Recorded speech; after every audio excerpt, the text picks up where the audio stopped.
ನಮಸ್ಕಾರ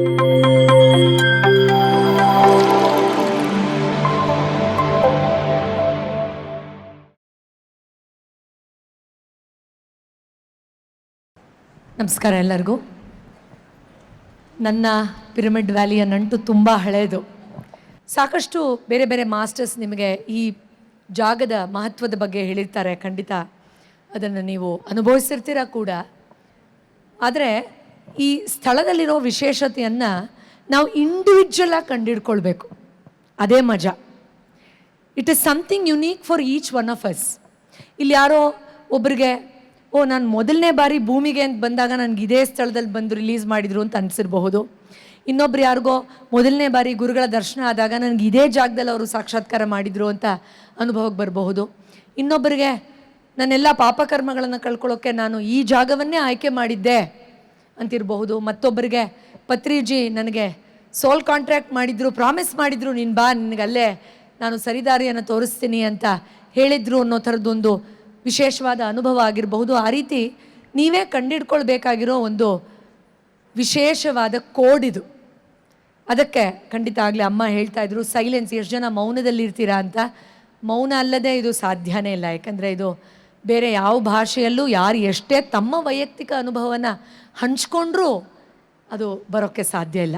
ಮನುಷ್ಯನಿಗೆ ಯಾವುದೇ ಕಾಯಿಲೆ ಬಂದರೂ, ಅದು ಮಾನಸಿಕ, ದೈಹಿಕ, ಭಾವನಾತ್ಮಕ ಸಮಸ್ಯೆ ಯಾವುದೇ ಇದ್ದರೂ ಅದು ತನ್ನ ಮನಸ್ಸಿನ ಮೂಲಕವೇ ಉದ್ಭವವಾಗಿ ಮತ್ತೆ ಪರಿಹಾರ ಮನಸ್ಸಿನ ಮೂಲಕವೇ ಆಗಬೇಕು. ಅದು ಸಾಧ್ಯ ಆಗಲಿಲ್ಲ ಅಂದರೆ ನೀವು ಕೆಮಿಕಲ್ ತೊಗೊಂಡ್ರೂ ಕೂಡ ಅದಕ್ಕೆ ರೆಸ್ಪಾಂಡ್ ಮಾಡದೇ ಇರೋ ಸ್ಥಿತಿಗೆ ನಿಮ್ಮ ದೇಹ ನಿಮ್ಮನ್ನು ತೊಗೊಂಡು ಹೋಗಿಬಿಡುತ್ತೆ. ಆ್ಯಂಡ್ ಅದಕ್ಕೆ ಈ ಥರದ ಎನರ್ಜಿ ಸೆಂಟರ್ಸ್, ಈ ರೀತಿ ಡಿವೈನ್ ಮಾಸ್ಟರ್ಸಿನ ಆಶೀರ್ವಾದ ಮತ್ತು ಈ ಥರದ್ದೊಂದು ಸುಸಂದರ್ಭದಲ್ಲಿ ಸತ್ಸಂಗ ಇಲ್ಲದೆ ಅದು ಸಾಧ್ಯವೇ ಇಲ್ಲ.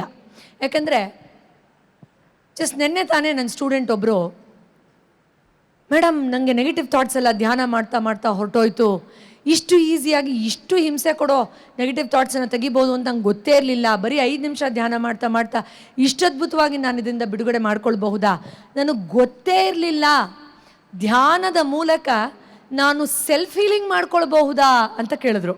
ನಾನು ಆಕೆನ ಕೇಳಿದೆ, ಏನು ಓದಿದ್ಯಾ ಪುಟ್ಟ ನೀನು ಅಂತ. So she had done some post graduation and couple of other courses. So ಅವಾಗ ನನಗೆ ಅನ್ನಿಸ್ತಾ ಇತ್ತು, ಧ್ಯಾನ ಇಲ್ಲದೇ ಇದ್ದರೆ ಎಷ್ಟೇ ಸರ್ಟಿಫಿಕೇಷನ್ ತೊಗೊಂಡ್ರು ಎಷ್ಟು ಪೆದ್ರಾಗ್ಬಿಡ್ತೀವಿ ನಾವು ಅಂತ. ಅಲ್ವಾ? ಹೌದಾ ಅಲ್ವಾ? ಹೌದು. ಯಾಕಂದರೆ ನಮ್ಗೆ ಯಾವ ಟೆಕ್ಸ್ಟ್ ಬುಕ್ಕಲ್ಲೂ ನಮ್ಮ ಒಳಗಡೆ ಇರೋ ವಿಚಾರಗಳು, ನಾವು ಬಿಡಬೇಕಾಗಿರೋ ರಾಗ, ದ್ವೇಷ, ಸೇಡು, ಸಿಟ್ಟು, ಭಾವನಾತ್ಮಕ ಒತ್ತಡ, ಕಿರಿಕಿರಿ, ಜಲಸಿ, ಅಹಮ್ಮು, ಕಂಪ್ಯಾರಿಸನ್ನು, ಕಾಂಪಿಟೇಷನ್ನು, ಇದು ಯಾವುದನ್ನು ಬಿಡಿಸ್ಕೊಳ್ಳೋದ್ರ ಬಗ್ಗೆ ಎಲ್ಲೂ ಮಾಹಿತಿ ಇರಲ್ಲ. ಅದು ಈ ಥರದ ವಿಶೇಷವಾದ ದೈವಿಕ ವಿಶ್ವವಿದ್ಯಾಲಯಗಳ ಈ ಥರದ ಜಾಗದಲ್ಲಿ ಮಾತ್ರ ಸಾಧ್ಯ. ಆ್ಯಂಡ್ ಖಂಡಿತ ಹೌದು, ಬೇರೆ ಯಾವ ನೀವು ಎಷ್ಟೇ ಓದಿದ್ರು ಅಷ್ಟೇ. ನಾನು 2 PhD ಮಾಡಿದ್ದೀನಿ. ಎಲ್ಲೂ ನನಗೆ ಒಂದು ಸಾಲು ನಮ್ಮ ಯೂನಿವರ್ಸಿಟಿ ಯಾರೂ ಹೇಳ್ಕೊಡ್ಲಿಲ್ಲ, ನಿನ್ನ ಜೊತೆ ಕೂತ್ಕೋ, ಮೌನದಲ್ಲಿರೋ, ಧ್ಯಾನ ಮಾಡೋ, ನೀನು ಕಂಡಿಡ್ಕೋ, ಒಳಗಡೆನೇ ಇದೆ ಎಲ್ಲ ಹೇಳ್ಕೊಡ್ತಾರೆ. ನಾವು ಏನೋ ರೇಸಲ್ಲಿ ಇರ್ತೀವಿ, ಅದು ಓದಿದ್ರೆ 2 ಮಾರ್ಕ್ಸ್ ಬರುತ್ತೆ, ಇದು ಓದಿದ್ರೆ 10 ಮಾರ್ಕ್ಸ್ ಬರುತ್ತೆ. ಬಟ್ ಲೈಫಲ್ಲಿ ಬೇಕಾಗೋ ಮಾರ್ಕ್ಸ್ಗಿರೋ ಸಿಲೆಬಸ್ಸೇ ಇರೋದಿಲ್ಲ ಅದರಲ್ಲಿ, ಅಲ್ವಾ? ಎಸ್. ಸೊ ಆದ್ದರಿಂದ ಇಲ್ಲಿ ತುಂಬ ವಿಶೇಷ ಏನು ಅಂತಂದರೆ, ಬುದ್ಧ ಪೂರ್ಣಿಮೆಯ ದಿನ ಬೆಳಗ್ಗೆಯಿಂದ ಚಂದ್ರ ಕಾಣಿಸ್ತಾನಲ್ಲ, ರಾತ್ರಿ ಫಿಸಿಕಲಾಗಿ ಕಾಣಿಸ್ದೇ ಇದ್ರೂ ಪರವಾಗಿಲ್ಲ, ಚಂದ್ರ ಮೂಡ್ತಾನಲ್ಲ, ಅಲ್ಲಿವರೆಗೂ ಯಾವ ಥರದ ವಿಚಾರದಲ್ಲಿ ನೀವಿರ್ತೀರೋ, ಬೆಳಗ್ಗೆಯಿಂದ, ಇವತ್ತು ಬೆಳಗ್ಗೆಯಿಂದ ರಾತ್ರಿ ಚಂದ್ರ ಮೂಡೋವರೆಗೂ ಯಾವ ಥರದ ವಿಚಾರದಲ್ಲಿ ನೀವಿರ್ತೀರೋ ಅದು ಸಾಕಷ್ಟು ಬಾರಿ ಹೆಚ್ಚಾಗತ್ತೆ ಅಂತ ಹೇಳ್ತಾರೆ. It amplifies itself. So ನೀವೆಲ್ಲ ಎಷ್ಟು ಜಾಣರು, ಎಷ್ಟು ಬುದ್ಧಿವಂತರು, ಎಷ್ಟು ಪುಣ್ಯವಂತರು, ಗುರುಗಳ ಕೃಪೆ ನಮ್ಮ ಮೇಲೆ ಎಷ್ಟಿದೆ. ಈ ಥರದ್ದೊಂದು ವಿಷಯಕ್ಕೆ ಒಂದು ಸ್ಥಳವನ್ನು ಮಾಡಿ ಅವಕಾಶ ಮಾಡಿಕೊಟ್ಟು, ತಣ್ಣ ಗಾಳಿ ಬೀಸ್ತಾ ಇದೆ ಅಲ್ವಾ, ಕಾಡು ಮೇಡು ಬೆಟ್ಟ ಗುಡ್ಡ ಏನೂ ಬೇಕಾಗಿಲ್ಲ ನೋಡಿ. ಇಂಥ ವೈಭೋಗ ಯಾರಿಗೆ ಸಿಗತ್ತೆ? ಇದೆಲ್ಲ ಪತ್ರಿಜಿ ಸರ್ ಥರ ಮತ್ತು ಎಷ್ಟೋ ಸಾವಿರಾರು ಜನ ವಾಲಂಟಿಯರ್ಸ್ಗಳು ತಮ್ಮ ಜೀವನವನ್ನೇ ಮುಡುಪಾಗಿಟ್ಟಿರೋದ್ರಿಂದ ನಮಗಿದು ಲಭ್ಯ ಆಯಿತು. ನಾನು ಯಾವಾಗಲೂ ಹೇಳ್ತಿರ್ತೀನಿ, ಗುರು ಕೃಪೆಯಲ್ಲಿ ನಾವು ಸಾಕಷ್ಟು ವಿಷಯ ಹೇಳ್ತೀವಿ, ಆದರೆ ಒಂದು ವಿಶೇಷ ಏನು ಅಂದರೆ, ನಾವು ಪಡಬೇಕಾಗಿರೋ ನೋವೆಲ್ಲ ಅವ್ರು ತೊಗೊಂಡ್ಬಿಟ್ಟಿರ್ತಾರೆ ಅಲ್ವಾ. ಈಗ ನಾವು ಆ್ಯಕ್ಚುಲಿ ಧ್ಯಾನ ಕಲಿಯೋಕ್ಕೆ ಎಲ್ಲೋ ಕಾಡು ಮೇಡು ಕಲ್ಲು ಮುಳ್ಳೆಲ್ಲ ದಾಟ್ಕೊಂಡು ಎಲ್ಲೋ ಬಿಸಿಲಲ್ಲಿ ಅಯ್ಯೋ ಏನು ಮಾಡೋದು ಗೊತ್ತಾಗ್ತಾ ಇಲ್ಲ, ಮಾರ್ಗದರ್ಶನ ಇಲ್ಲ, ಹೇಗಪ್ಪ ನರಕಯಾತನೆಯಿಂದ ಹೊರಗಡೆ ಬರೋದು ಅಂತ ಕಷ್ಟಪಟ್ಟಿದ್ರೆ ಎಷ್ಟು ಕಷ್ಟ ಆಗಿರೋದು. ಈಗ ನೋಡಿ ಮೊಬೈಲಲ್ಲೇ ಮೆಸೇಜ್ ಕಳಿಸ್ತಾರೆ, ಟಕ್ ಅಂತ ಟ್ಯಾಕ್ಸಿಲಿ ಬಂದ್ರಿ, ಇಲ್ಲ ನಿಮ್ಮ ಕಾರಲ್ಲೇ ಬಂದ್ರಿ, ಅಲ್ಲೇ ಹೇಳ್ಕೊಂಡ್ರಿ, ಟಕ್ ಅಂತ ಬಂದ್ರಿ, ತಣ್ಣ ಗಾಳಿ ಬೀಸಿದೆ, ಕೆಳಗಡೆ ಮ್ಯಾಟ್ ಹಾಸಿದ್ದಾರೆ, ಎಲ್ಲರಿಗೂ ಕೇಳಿಸೋ ಥರ ನಾವು ಮಾತಾಡ್ತಾ ಇದ್ದೀವಿ. ಎಷ್ಟು ಸೌಭಾಗ್ಯ, ಹೌದಲ್ವಾ? ಇದು ಹಾಗೆ ಬಂದಿಲ್ಲ. ದೈವಿ ಗುರುಗಳೆಲ್ಲ ನಮ್ಮ ನೋವನ್ನು ತಗೊಂಡು ಅವರು ಅದನ್ನು ಅನುಭವಿಸಿ ಆ ತಪಸ್ಸಿನ ಅಗ್ನಿಯಲ್ಲಿ ಅದನ್ನು ಸುಟ್ಬಿಡ್ತಾರೆ. ಅದರಿಂದ ನಮಗೆ ಇಷ್ಟು ಸುಖದಲ್ಲಿ ಧ್ಯಾನ ಸಿಗ್ತಾ ಇದೆ. ಅಯ್ಯೋ, ಇದನ್ನು ಬಿಡೋದಕ್ಕಂತೂ ಚಾನ್ಸೇ ಇಲ್ಲ, ಹೌದಾ ಇಲ್ವಾ? ಸೊ ಬನ್ನಿ ಇವತ್ತಿನ ವಿಶೇಷವಾದ ವಿಷಯಕ್ಕೆ ಶುರು ಮಾಡೋಣ. ಇವತ್ತು ನಾವು ನಮ್ಮ ಎನರ್ಜಿ ಫೀಲ್ಡ್ ಬಗ್ಗೆ ಸ್ವಲ್ಪ ತಿಳ್ಕೊಳ್ಳೋಣ. ತುಂಬ ಕಾಂಪ್ಲಿಕೇಟ್ ಮಾಡ್ಕೊಳ್ಳೋದು ಬೇಡ. ಅದನ್ನು ದಿನನಿತ್ಯ ನಾವು ಅದನ್ನು ಅರ್ಥ ಮಾಡಿಕೊಂಡು ಬಳಸ್ಕೊಳ್ಳೋಕ್ಕಾಗಬೇಕು. ಆ ಥರ ಸುಲಭವಾಗಿ ಮತ್ತು ಆನಾಪಾನಸತಿ ಧ್ಯಾನದಲ್ಲಿ ಇದನ್ನು ಎಷ್ಟು ಅದ್ಭುತವಾಗಿ ನಾವು ಇನ್ನೂ ಉನ್ನತ ಮಟ್ಟದಲ್ಲಿ ಅನುಭವಿಸ್ಬೋದು ಅನ್ನೋದನ್ನು ನೋಡೋಣ. ಸೊ ಎಷ್ಟು ಜನಕ್ಕೆ ಆರಾ ಅಥವಾ ಪ್ರಭಾವಳಿ ಅಂದರೆ ಏನು ಅಂತ ಗೊತ್ತು? ಕೈ ಎತ್ತಿ. Okay, participating mind is subconscious mind ಅಂತೀವಿ. ನೀವು ಭಾಗವಹಿಸಬೇಕು ಅಂದರೆ ನೀವು ಆ್ಯಕ್ಷನ್ಸ್ ಮಾಡಬೇಕು, ರಿಯಾಕ್ಟ್ ಮಾಡಬೇಕು, ಎಸ್ ನೋ ಅನ್ಬೇಕು, ಕಣ್ಮುಚ್ಚಿ ಅಂದರೆ ಕಣ್ಮುಚ್ಚಬೇಕು. ಆಗ ನಿಮ್ಮ ಸುಪ್ತ ಮನಸ್ಸು ಭಾಗವಹಿಸುತ್ತೆ, ಅಥವಾ ಆಗ ನಿಜವಾದ ಪರಿವರ್ತನೆಗೆ ದಾರಿ ಸಿಗುತ್ತೆ. ಆದ್ದರಿಂದ ಇವಾಗ ಹೇಳಿ, ಎಷ್ಟು ಜನಕ್ಕೆ ಆರಾ, ಪ್ರಭಾವಳಿ, ಎನರ್ಜಿ ಅಂದರೆ ಗೊತ್ತು? ಸೊ ಅಲ್ಟಿಮೇಟ್ಲಿ ಯೂನಿವರ್ಸಲ್ ಎಲ್ಲವೂ ಎನರ್ಜಿ, ಫ್ರೀಕ್ವೆನ್ಸಿ ಮತ್ತು ವೈಬ್ರೇಷನ್, ಹೌದಲ್ವಾ? ಎಸ್. ನಾವು ಅಂದ್ಕೊಳ್ತೀವಿ ನಮ್ಮ ದೇಹದ ಒಳಗಡೆ ಆತ್ಮ ಇದೆ, ನನ್ನಲ್ಲಿ ಎನರ್ಜಿ ಇದೆ, ನನ್ನ ಒಳಗಡೆ ಏನೋ ಇದೆ ಅಂತ. ಅದಲ್ಲ ನಿಜ. The reverse is the truth. ಅರ್ಥ ಆಯ್ತಾ? ಸೊ ನನ್ನ ಎನರ್ಜಿ, ನನ್ನ ಆತ್ಮ, ನನ್ನ ಶಕ್ತಿ ಅನುಭವಗಳನ್ನು ಪಡೆಯೋದಕ್ಕೆ ಒಂದು ದೇಹವನ್ನು ಉಪಯೋಗಿಸ್ಕೊಳ್ತಾ ಇದೆ ಅನ್ನೋದು ನಿಜ. ಒಳಗಡೆ ಏನೋ ಇದೆ, ಅದೆಲ್ಲೋ ಇದೆ, ಕಂಡುಹಿಡಿತೀನಿ ಅನ್ನೋದಕ್ಕಿಂತ ನಾನೇ ಅದು. ಅದನ್ನು ಇನ್ನೂ ಆಳವಾಗಿ ಅರ್ಥ ಮಾಡ್ಕೊಳ್ಳೋಕ್ಕೆ ನನ್ನ ದೇಹ ಅನ್ನೋ ಒಂದು ಮಾಧ್ಯಮವನ್ನು ಕೊಟ್ಟಿದ್ದಾನೆ ಭಗವಂತ ಅಥವಾ ಪ್ರಕೃತಿ ಅನ್ನೋ ರೀತಿಯಲ್ಲಿ ಅರ್ಥ ಮಾಡಿಕೊಂಡಾಗ ಸರಳವಾಗಿ ಇದ್ರ ಜೊತೆ ಕನೆಕ್ಟ್ ಆಗಬಹುದು. ಈಗ ಇನ್ನೂ ತುಂಬ ಸುಲಭವಾಗಿ ನಮ್ಮ ಎನರ್ಜಿ ಜೊತೆ ನಾವು ಕನೆಕ್ಟ್ ಆಗ್ಬೋದು. ತುಂಬ ಈಸಿ, ಯಾರು ಬೇಕಾದರೂ ಅದನ್ನು ಎಕ್ಸ್ಪೀರಿಯನ್ಸ್ ಮಾಡಬಹುದು. ಮಾಡ್ತೀರಾ? ರೈಟ್. Okay, very simple. ಎಲ್ಲರೂ ನಮಸ್ತೆ ಪೊಸಿಷನ್ಲಿ ಕೈ ಇಟ್ಕೊಳ್ಳಿ. Very good. All right. ಸ್ವಲ್ಪ ಕೈ ಉಜ್ಜಿ, ಉಜ್ಜಿ, ಚೆನ್ನಾಗಿ ಉಜ್ಜಿ. Very good. ಆಲ್ ರೈಟ್, ಚೆನ್ನಾಗಿ ಉಜ್ಜಿ. ಸ್ಟಾಪ್. ಒಂದು ಸ್ವಲ್ಪ, ತುಂಬ ಅಲ್ಲ, ಸ್ವಲ್ಪ ಗ್ಯಾಪ್ ಕೊಡಿ. ಕಣ್ಣು ಮುಚ್ಕೊಳ್ಳಿ. ಒಂಚೂರು ಗ್ಯಾಪ್ ಕೊಡಿ, ಕಣ್ಣು ಮುಚ್ಕೊಳ್ಳಿ. ಎಲ್ಲರೂ ಕಣ್ಣು ಮುಚ್ಕೊಳ್ಳಿ. ಇದೊಂದು ಅದ್ಭುತ ಅನುಭವ, ಮಿಸ್ ಮಾಡಬೇಡಿ. ಮೇಡಮ್ ಏನು ಮಾಡ್ತಿದ್ದಾರೆ ಅಂತ ಕೆಲವರು ಕಣ್ಬಿಟ್ಟು ನೋಡ್ತಾರೆ. ನಾನೇನು ಮಾಡಲ್ಲ, ಇಲ್ಲೇ ನಿಂತಿರ್ತೀನಿ 12 ಗಂಟೆವರೆಗೂ, ಡೋಂಟ್ ವೆರಿ. ಓಕೆ, ಈಗ ಸೂಕ್ಷ್ಮವಾಗಿ ನಿಮ್ಮ ಹಸ್ತಗಳ ನಡುವೆ ಇರುವ ಆ ವಿಶೇಷವಾದ ಶಕ್ತಿಯನ್ನು ಅನುಭವಿಸುವ ಸಣ್ಣ ಪ್ರಯತ್ನವನ್ನು ಮಾಡಿ. It could be a beautiful sensation of ವಾರ್ಮ್ತ್, ಒಂದು ಬೆಚ್ಚನೆಯ ಅನುಭವ ಇರಬಹುದು, ಒಂದು ಶಾಖ ಇರಬಹುದು, 2 ಮ್ಯಾಗ್ನೆಟ್ ಒಂದಕ್ಕೊಂದು ಅಂಟ್ಕೊಂಡಿರೋ ಥರದ ಅನುಭವ ಇರಬಹುದು. It could be just a beautiful strange feeling. All right. ಈಗ ನಿಧಾನವಾಗಿ ಈ ಶಕ್ತಿ ನಿಮ್ಮ ಹಸ್ತಗಳ ಮೂಲಕ ಇನ್ನೂ ಹೆಚ್ಚು ನಿಖರವಾಗಿ, ಮೋರ್ ಎವಿಡೆಂಟ್ಲಿ ಪ್ರಕಟ ಆಗ್ತಾ ಇದೆ ಅಂತ ಅಂದ್ಕೊಳ್ತಾ ನಿಧಾನವಾಗಿ ಹಸ್ತಗಳ ನಡುವಿನ ಆ ಗ್ಯಾಪ್ ಸ್ವಲ್ಪ ಜಾಸ್ತಿ ಮಾಡ್ಕೊಳ್ಳಿ. ಸ್ಪ್ರೆಡ್ ಯೋರ್ ಪಾಮ್, ಸ್ವಲ್ಪ ದೂರ ಮಾಡ್ಕೊಳ್ಳಿ. 2 ಹಸ್ತನ ಇನ್ನೊಂಚೂರು ಬೇರೆ ಬೇರೆ ಮಾಡ್ಕೊಳ್ಳಿ. ಇದೀಗ ಇನ್ನೂ ದೊಡ್ಡದಾಗಿ, ವಿಸ್ತಾರವಾಗಿ, ಇನ್ನೂ ಸ್ಪಷ್ಟವಾಗಿ ಒಂದು ಎನರ್ಜಿ ಬಾಲ್ ಥರ, ಕಾಟನ್ ಬಾಲ್ ಥರ ಫೀಲ್ ಆಗ್ತಾ ಇರೋ ಹಾಗೆ ಫೀಲ್ ಮಾಡುವ ಪ್ರಯತ್ನವನ್ನು ಮಾಡಿ. Try to feel this beautiful sensation of energy between your palms. Excellent. ಈಗ ಒಳ್ಳೊಳ್ಳೆ ವಿಚಾರಗಳನ್ನು ಮನಸ್ಸಿನಲ್ಲಿ ಮೂಡಿಸ್ಕೊಳ್ಳಿ. ಭಗವಂತ, ಈ ಥರದೊಂದು ಸುವರ್ಣ ಅವಕಾಶ ಬುದ್ಧ ಪೂರ್ಣಿಮೆ ದಿನ ಕೊಟ್ಟಿದ್ಯಾ, ಅನಂತ ಧನ್ಯವಾದಗಳು. ಬ್ರಹ್ಮಶ್ರೀ ಪತ್ರಿಜಿ ಅವರ ನೆರಳಿನಲ್ಲಿ ಇಷ್ಟು ದೂರ ನನಗೆ ಜ್ಞಾನ ಮಾರ್ಗದಲ್ಲಿ ಬರೋದಕ್ಕೆ ಸಹಾಯ ಮಾಡಿಕೊಟ್ಟಿದ್ಯಾ, ಧನ್ಯವಾದ. ಇನ್ನೆಲ್ಲ ವಿಶೇಷ ವರಗಳಿಗೆ ಧನ್ಯವಾದ. ಸಾಧನೆ ಮಾಡಿದ ಎಲ್ಲ ದೈವಿ ಗುರುಗಳಿಗೂ ಧನ್ಯವಾದಗಳು. ನನ್ನ ಮನಸ್ಸಿಗೆ ಧನ್ಯವಾದ, ನನ್ನ ದೇಹಕ್ಕೆ ಧನ್ಯವಾದ. ಈ ಸೌಲಭ್ಯಗಳನ್ನು ಒದಗಿಸ್ಕೊಟ್ಟ ಎಲ್ಲ ವಾಲಂಟಿಯರ್ಸ್ಗೂ ಧನ್ಯವಾದ ಅಂತ ಅಂದ್ಕೊಳ್ಳಿ. ನಿಧಾನವಾಗಿ ಈಗ ನಿಮ್ಮ ಬಗ್ಗೆ ನೀವೇ ಒಳ್ಳೊಳ್ಳೆ ವಿಚಾರಗಳನ್ನು ಅಂದ್ಕೊಳ್ಳಿ. ಐ ಲವ್ ಮೈ ಸೆಲ್ಫ್, ನಾನು ಎಷ್ಟು ಚೆನ್ನಾಗಿದ್ದೀನಿ, ಐ ಆಮ್ ದ ಬೆಸ್ಟ್. ಆಹಾ, ದೇವರಿಗೆ ನಾನು ಅಂದರೆ ಎಷ್ಟು ಪ್ರೀತಿ, ಈ ಥರದ ವಿಶೇಷವಾದ ದಿನದಂದು ಜನ ಏನೇನೋ ಮಾಡ್ತಾ ಇದ್ದಾರೆ. ನಾನು ನನ್ನ ಬಗ್ಗೆ ವಿಶೇಷವಾದಂತಹ ವಿಚಾರಗಳನ್ನು ಮೂಡಿಸ್ಕೊಳ್ಳೋದಕ್ಕೆ ಸ್ವಯಂ ಉದ್ಧಾರದ ಮಾರ್ಗದಲ್ಲಿ ನಾನಿಲ್ಲಿ ಕೂತಿದ್ದೀನಿ ಅಂದರೆ ನಾನು ಎಷ್ಟು ಪ್ರೀತಿಗೆ ಪಾತ್ರರಾಗಿದ್ದೀನಿ ಸೃಷ್ಟಿಯಿಂದ. I love myself. ಆಹಾ, ಐ ಆಮ್ ಸೋ ಬ್ಯೂಟಿಫುಲ್ ಅಂತ ಒಳ್ಳೊಳ್ಳೆ ಪಾಸಿಟಿವ್ ಥಾಟ್ಸನ್ನು ನಿಮ್ಮ ಬಗ್ಗೆ ನೀವು ಮೂಡಿಸ್ಕೊಳ್ಳಿ. I am the best. I love myself. I am the best.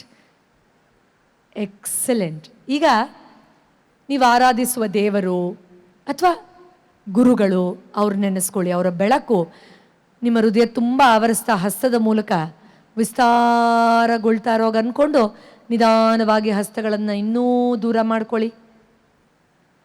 Feel this ball of energy between your palms.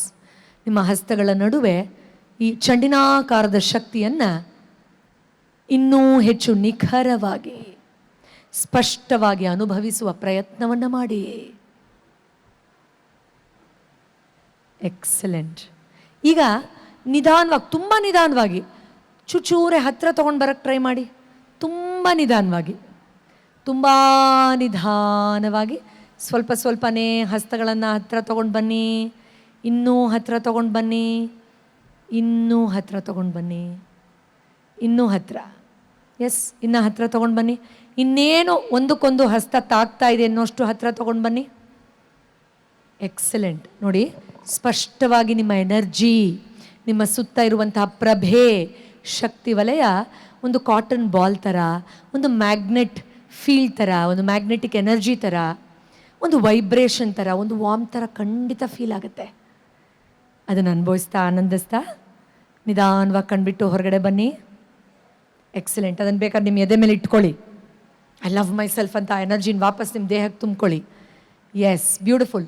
ಎಷ್ಟು ಜನಕ್ಕೆ ಏನೋ ವಿಶೇಷವಾದ ಅನುಭವ, ಹೌದಲ್ಲ ಇಲ್ಲಿ ಏನೋ ಇದೆ, ಏನೋ ಒಂಥರ ಏನೋ ಜುಮ್ ಅಂತಿದೆ ಅನ್ನೋ ಥರ ಫೀಲ್ ಆಯಿತು. ಎಕ್ಸಲೆಂಟ್. ಎಸ್, ಇದನ್ನೇ ನಾವು ಸಿಂಪಲ್ ಲ್ಯಾಂಗ್ವೇಜಲ್ಲಿ ಎನರ್ಜಿ ಅಂತ ಕರಿಬಹುದು. ಬಟ್ ನಾವು ಇನ್ನೊಂದು ಸ್ವಲ್ಪ ಆಳವಾಗಿ ಹೋಗೋಣ. S, all right. ಸೊ ನೋಡಿ, ಪ್ರತಿಯೊಬ್ಬ ಮನುಷ್ಯನ ಸುತ್ತಾನೂ ಈ ರೀತಿ ನಿಮ್ಮೆಲ್ಲರಿಗೂ ಗೊತ್ತೇ ಇರುತ್ತೆ, ಸಪ್ತಚಕ್ರಗಳಿರುತ್ತೆ. ಹೇಗೆ ಒಂದು ಬಲ್ಬ್ ಆನ್ ಮಾಡಿದಾಗ ಅದರ ಸುತ್ತ ಲೈಟು, ಆ ರೇಡಿಯನ್ಸು, ಈಗ ಅಲ್ಲಿ ಆನ್ ಮಾಡಿದ್ದಾರೆ, ಇಲ್ಲೆಲ್ಲ ಬೆಳಕು ಬಂದಿದೆ. ಆ ಥರ ನಮ್ಮೆಲ್ಲರಲ್ಲೂ ಆ ಶಕ್ತಿ ವಲಯ ಸಂಪೂರ್ಣವಾಗಿ ಒಂದು ಪ್ರಭೆಯಾಗಿ ನಮ್ಮ ಸುತ್ತ 5 ಅಡಿ 6 ಅಡಿ, ಧ್ಯಾನ ಮಾಡೋರಿಗೆ 10 ಅಡಿ. ಪತ್ರಿಜಿ ಅಂತವ್ರಿಗಂತೂ ಅವ್ರು ಬಂದರೆ ಪಿರಮಿಡ್ ವ್ಯಾಲಿಲೆಲ್ಲ ಅವ್ರದ್ದು ಎನರ್ಜಿ, ಪತ್ರಿಜಿ ಬಂದಿದ್ದಾರಾ ಅಂತ ಅಲ್ಲೆಲ್ಲೋ ಅಷ್ಟು ದೂರ ಇರೋರು ಕೇಳೋರು, ಸರ್ ಬಚ್ಚಿಂಡಾರಾ, ಬಂದಿದ್ದಾರಾ ಅನ್ನೋರು. ಇಲ್ಲ ಇಲ್ಲೇ ಇದ್ದಾರೆ ಅನ್ಸ. Because that is this energy, ಆ ಕಂಪ್ಯಾಷನ್, ಆ ಲವ್ ಹಾಗೆ ಭಾಸ ಆಗ್ತಾಯಿತ್ತು. ಅದರಿಂದ ಆ ಒಂದು ಸುಂದರವಾದ ಶಕ್ತಿ ವಲಯ ನಮ್ಮೆಲ್ಲರಿಗೂ ಇರುತ್ತೆ. ಆ ಎನರ್ಜಿ ಫೀಲ್ಡನ್ನು ನಾವು ಯಾಕಪ್ಪ ಅರ್ಥ ಮಾಡ್ಕೊಳ್ಬೇಕು ಅಂತಂದರೆ, ಯಾವಾಗಲೇ ನಮಗೆ ಬೇಜಾರು, ಬೇಸರ, ದುಃಖ, ಕೋಪ, ಆಕ್ರೋಶ, ಸೇಡು, ಸಿಟ್ಟು, ನೋವು, ಜಲಸಿ, ಅಯ್ಯೋ ನಂಗೆ ಹೊಸ ಸೀರೆ ಕೊಡಿಸ್ತೀನಿ ಅಂತ ಹೇಳಿ ಸೆಕೆಂಡ್ ಹ್ಯಾಂಡ್ ಸೀರೆ ತಂದುಕೊಟ್ಬಿಟ್ರು, ಬರೀ 2,000 ರೂಪಾಯಿ ಸೀರೆ ತಂದುಕೊಟ್ಬಿಟ್ರು ಅಂತ ನಿಮ್ಮ ನಾದ್ನಿಗೋ ಅತ್ತೆಗೋ ಅತ್ತಿಗೆಗೋ ಹಾಕಿ ರುಬ್ತಾ. ಯಾಕಂಗೆ ಹೇಳಿದೆ ಅಂದರೆ ಉಸಿರೋಗೋವರೆಗೂ ಕೆಲವ್ರಿಗೆ ಹೋಗಲ್ಲ ಅದು, ಅದಕ್ಕೆ ಅಲ್ವಾ? ಹಾಂ, ರುಬ್ತಾನೇ ಇದ್ದಾಗ ಏನಾಗುತ್ತೆ, ಎನರ್ಜಿ ಲೀಕ್ ಆಗೋಕ್ಕೆ ಶುರುವಾಗುತ್ತೆ. ನೀವು ಇಷ್ಟೆಲ್ಲ ಕಷ್ಟಪಟ್ಟು ಈ ಥರದ ಸೌಲಭ್ಯದಲ್ಲಿ ಧ್ಯಾನ ಮಾಡಿ ಚೆನ್ನಾಗಿ ನಿಮ್ಮ ಆರಾನ ಆರೋಗ್ಯಕರವಾಗಿ ಮಾಡಿಕೊಂಡು ಆ ಎನರ್ಜಿನ ಏನಕ್ಕೆ ಉಪಯೋಗಿಸ್ಕೋಬೇಕು ನೀವು? ಆನಾಪಾನ ಸತಿ ಗಂಟೆಗಟ್ಟಲೆ ಮಾಡಿ ಮಾಡಿ ಮಾಡಿ ಆ ಸ್ಥಿರತೆಯಲ್ಲಿ, ಆ ಧಾರಣೆಯಲ್ಲಿ ಕೂತು ಕೂತು ಕೂತು ಅದ್ಭುತವಾದ ಶಕ್ತಿಯನ್ನು ನಿಮ್ಮ ಉದ್ಧಾರಕ್ಕೆ, ನಿಮ್ಮ ಸಂಸಾರದ ಉದ್ಧಾರಕ್ಕೆ, ಲೋಕೋದ್ಧಾರಕ್ಕೆ ಉಪಯೋಗಿಸ್ಕೋಬೇಕು. ಹೌದಾ? ಅದು ಬಿಟ್ಬಿಟ್ಟು ಅಯ್ಯೋ ಅವ್ರು ಹಂಗಂತೆ ಹಿಂಗಂತೆ ಅದಂತೆ ಇದಂತೆ ಅಂದರೆ ಏನಾಗುತ್ತೆ, ಎನರ್ಜಿ ಎಲ್ಲ ಡೆಸಿಪೇಟ್ ಆಗುತ್ತೆ, ಲೀಕ್ ಆಗೋಕ್ಕೆ ಶುರುವಾಗುತ್ತೆ. So yes please. ಸೊ ನಾವು ತುಂಬ ಜಾಣರಾಗಿರಬೇಕು. ದುಡ್ಡು ಬೇಕಾದ್ರೆ 10 ರೂಪಾಯಿ ಕೊಟ್ಬಿಡೋಣ, ಎನರ್ಜಿನ ಮಾತ್ರ ಅನಾವಶ್ಯಕವಾಗಿ ಖರ್ಚು ಮಾಡೋಕ್ಕೆ ಹೋಗಬಾರ್ದು. ಎಲ್ಲೆಲ್ಲಿ ಅನಾವಶ್ಯಕವಾಗಿ ಖರ್ಚಾಗುತ್ತೆ ಒಂದಷ್ಟು ಉದಾಹರಣೆಗಳನ್ನು ಹೇಳಿ ನೋಡೋಣ. ಎಸ್, ನೋಡಿ, ಈ ಥರ ಸಿ ವಿಲ್ ಆಲ್ ಹ್ಯಾವ್, ಯಾರು ತುಂಬ ಧ್ಯಾನ ಮಾಡ್ತಾರೋ ಅವ್ರಿಗೆ ಗೋಲ್ಡನ್ ಸಿಲ್ವರಿಶ್ ಎನರ್ಜಿ ಯಥೇಚ್ಛವಾಗಿರುತ್ತೆ, which can be used for such revolutionary actions. ಹೇಳಿ, ಎಲ್ಲೆಲ್ಲಿ ವೇಸ್ಟ್ ಆಗುತ್ತೆ ಹೇಳ್ತೀರಾ? ಹೌದು, ಬೇಡದೇ ಇರೋ ನೆಗೆಟಿವ್ ಆಲೋಚನೆಯಿಂದ, ಬೇಡದೇ ಇರೋ ಕೋಪ, ಅನವಶ್ಯಕವಾಗಿ. ಎಕ್ಸಾಕ್ಟ್ಲಿ. Yes please. ಸೊ ಈಗ ನಾವು ಧ್ಯಾನ ಮಾಡ್ತಾ ಮಾಡ್ತಾ ಎನರ್ಜಿನ ಹೆಚ್ಚು ಮಾಡ್ಕೊಳ್ಳೋದು ಅಷ್ಟೇ ಅಲ್ಲ, ಎಲ್ಲಿ ನಾವು ವೇಸ್ಟ್ ಮಾಡ್ಕೊಳ್ಬಾರ್ದು ಅನ್ನೋ ಜಾಣ್ಮೆಯನ್ನು ಸ್ಥಾಪನೆ ಮಾಡ್ಕೊಳ್ಬೇಕು. ಸೊ ಯಾವುದೋ ಟಿ ವಿ ಸೀರಿಯಲ್ ನೋಡ್ತಾ ಇರ್ತೀರಾ, ನಮಗೇನು ಕಮ್ಮಿಗಳಿದೆಯಾ ನಮ್ಮ ಲೈಫಲ್ಲಿ? ಅದರಲ್ಲಿ ಏನೋ ಕೊರಿಯನ್ ಸೀರಿಯಲ್ ಅವ್ನು 3 ಜನ ಮದುವೆ ಆಗಿ 4ನೇ ಹಿಂದಿನ ಜನ್ಮ ಎಲ್ಲ ಮಾಡಿ ಎಲ್ಲ ಮಾಡ್ತಿರ್ತಾರೆ, ನೀವು ಅಂತ ಹತ್ಕೊಂಡು ಕೂತಿರ್ತೀರ. ಬ್ರೈನಿಗೆ ಇದು ರಿಯಲ್ ಅನ್ರಿಯಲ್ ಅನ್ನೋ ಇಮೋಷನ್ಸ್ ಡಿಫ್ರೆನ್ಷಿಯೇಟ್ ಆಗಲ್ಲ. ಅರ್ಥ ಆಗತ್ತಾ? ಇದು ನಿಜ ಅಲ್ಲ, ಅದು ಟಿ ವಿಲಿರೋ ಸೀರಿಯಲ್ಲು, ಅಯ್ಯೋ ಸುಮ್ಮನೆ ಅವ್ರು ಮಾಡ್ತಾ ಇರೋದು, ಇದು ರಿಯಲ್ ಅಲ್ಲ, ಅವನ ಹೆಂಡತಿ ಅವಳು ಅಲ್ಲೇ ಅಲ್ಲ, ನಾಟಕ ಅದು ಒಂದು ಗೊತ್ತಾಗಲ್ಲ. ಅದಕ್ಕೆ ನಿಜವಾಗ್ಲೂ ಹೇಳ್ತಾ ಇರ್ತೀವಿ, ಹೌದಲ್ಲ? ನೀವು ಮಕ್ಕಳನ್ನ ಕರೀರಿ, ಏಯ್ ಏನೋ ಸುರೇಶ ಅಂತ ಕೂತಿರ್ತಾನೆ ಅವನು, ಲೇಯ್ ಅಂದರೂ ಹಂಗೆ ಕೂತಿರ್ತಾನೆ, ಒಳಗೆ ಹೋಗ್ಬಿಟ್ಟಿರ್ತಾರೆ ಬೇರೆ ಡೈಮೆನ್ಷನ್ಗಳು. Because they don't understand it is unreal. ಅರ್ಥ ಆಗ್ತಾ ಇದೆಯಾ? ಎಸ್. ಸೊ ಈ ಥರ ನಾವು ನಮ್ಮ ಎನರ್ಜಿಯನ್ನು ಅನವಶ್ಯಕವಾಗಿ ಖರ್ಚು ಮಾಡಿಕೊಂಡಾಗ, ಯಾರಿಗೆ ಒಳ್ಳೆ ಆರೋಗ್ಯಕರವಾದ ಧ್ಯಾನ ಮಾಡಿ ಮಾಡಿ ಆ ಜಾಣ್ಮೆ, ಆ ಸೂಕ್ಷ್ಮತೆ ಬಂದಿರುತ್ತೋ, ತನ್ನ ಮನಸ್ಸೇ ಹೇಳುತ್ತೆ, ಹಲೋ ಇಲ್ಲಿ ಯಾಕೆ ನೀನು ಎನರ್ಜಿ ವೇಸ್ಟ್ ಮಾಡ್ತಾ ಇದೆಯಾ? ನೀನು ಯಾಕೆ ಇದನ್ನು ಒಂದು 10 ಗಿಡ ಮರ ನಿಮ್ಮ ಮನೆ ಹತ್ರ ನೆಡೋದಕ್ಕೆ ಉಪಯೋಗಿಸ್ಬಾರ್ದು? ಒಂದು 10 ಪೆಟ್ಟಾಗಿರೋ ಪ್ರಾಣಿಗಳಿಗೆ ಶುಶ್ರೂಷೆ ಮಾಡೋದಕ್ಕೆ ಯಾಕೆ ಉಪಯೋಗಿಸ್ಬಾರ್ದು? ಭೂಮಿಗೆ ಒಳ್ಳೆಯದಾಗಲಿ ಅಂತ ಆಶೀರ್ವಾದ ಮಾಡೋಕ್ಕೆ ಯಾಕೆ ಉಪಯೋಗಿಸ್ಕೋಬಾರ್ದು ಅಂತ ಹೇಳುತ್ತೆ. ಇಲ್ಲ ಅಂದರೆ ನಾನು ಧ್ಯಾನ ಮಾಡ್ತಾನೇ ಇದ್ದೀನಿ, ಅದು ಯಾಕೋ ಗೊತ್ತಿಲ್ಲ, ಏನಾಯಿತೋ ನೆನ್ನೆ ರಾತ್ರಿ ಎಲ್ಲ ಏನು ಯೋಚನೆ ಮಾಡ್ತಾಯಿದ್ರಿ?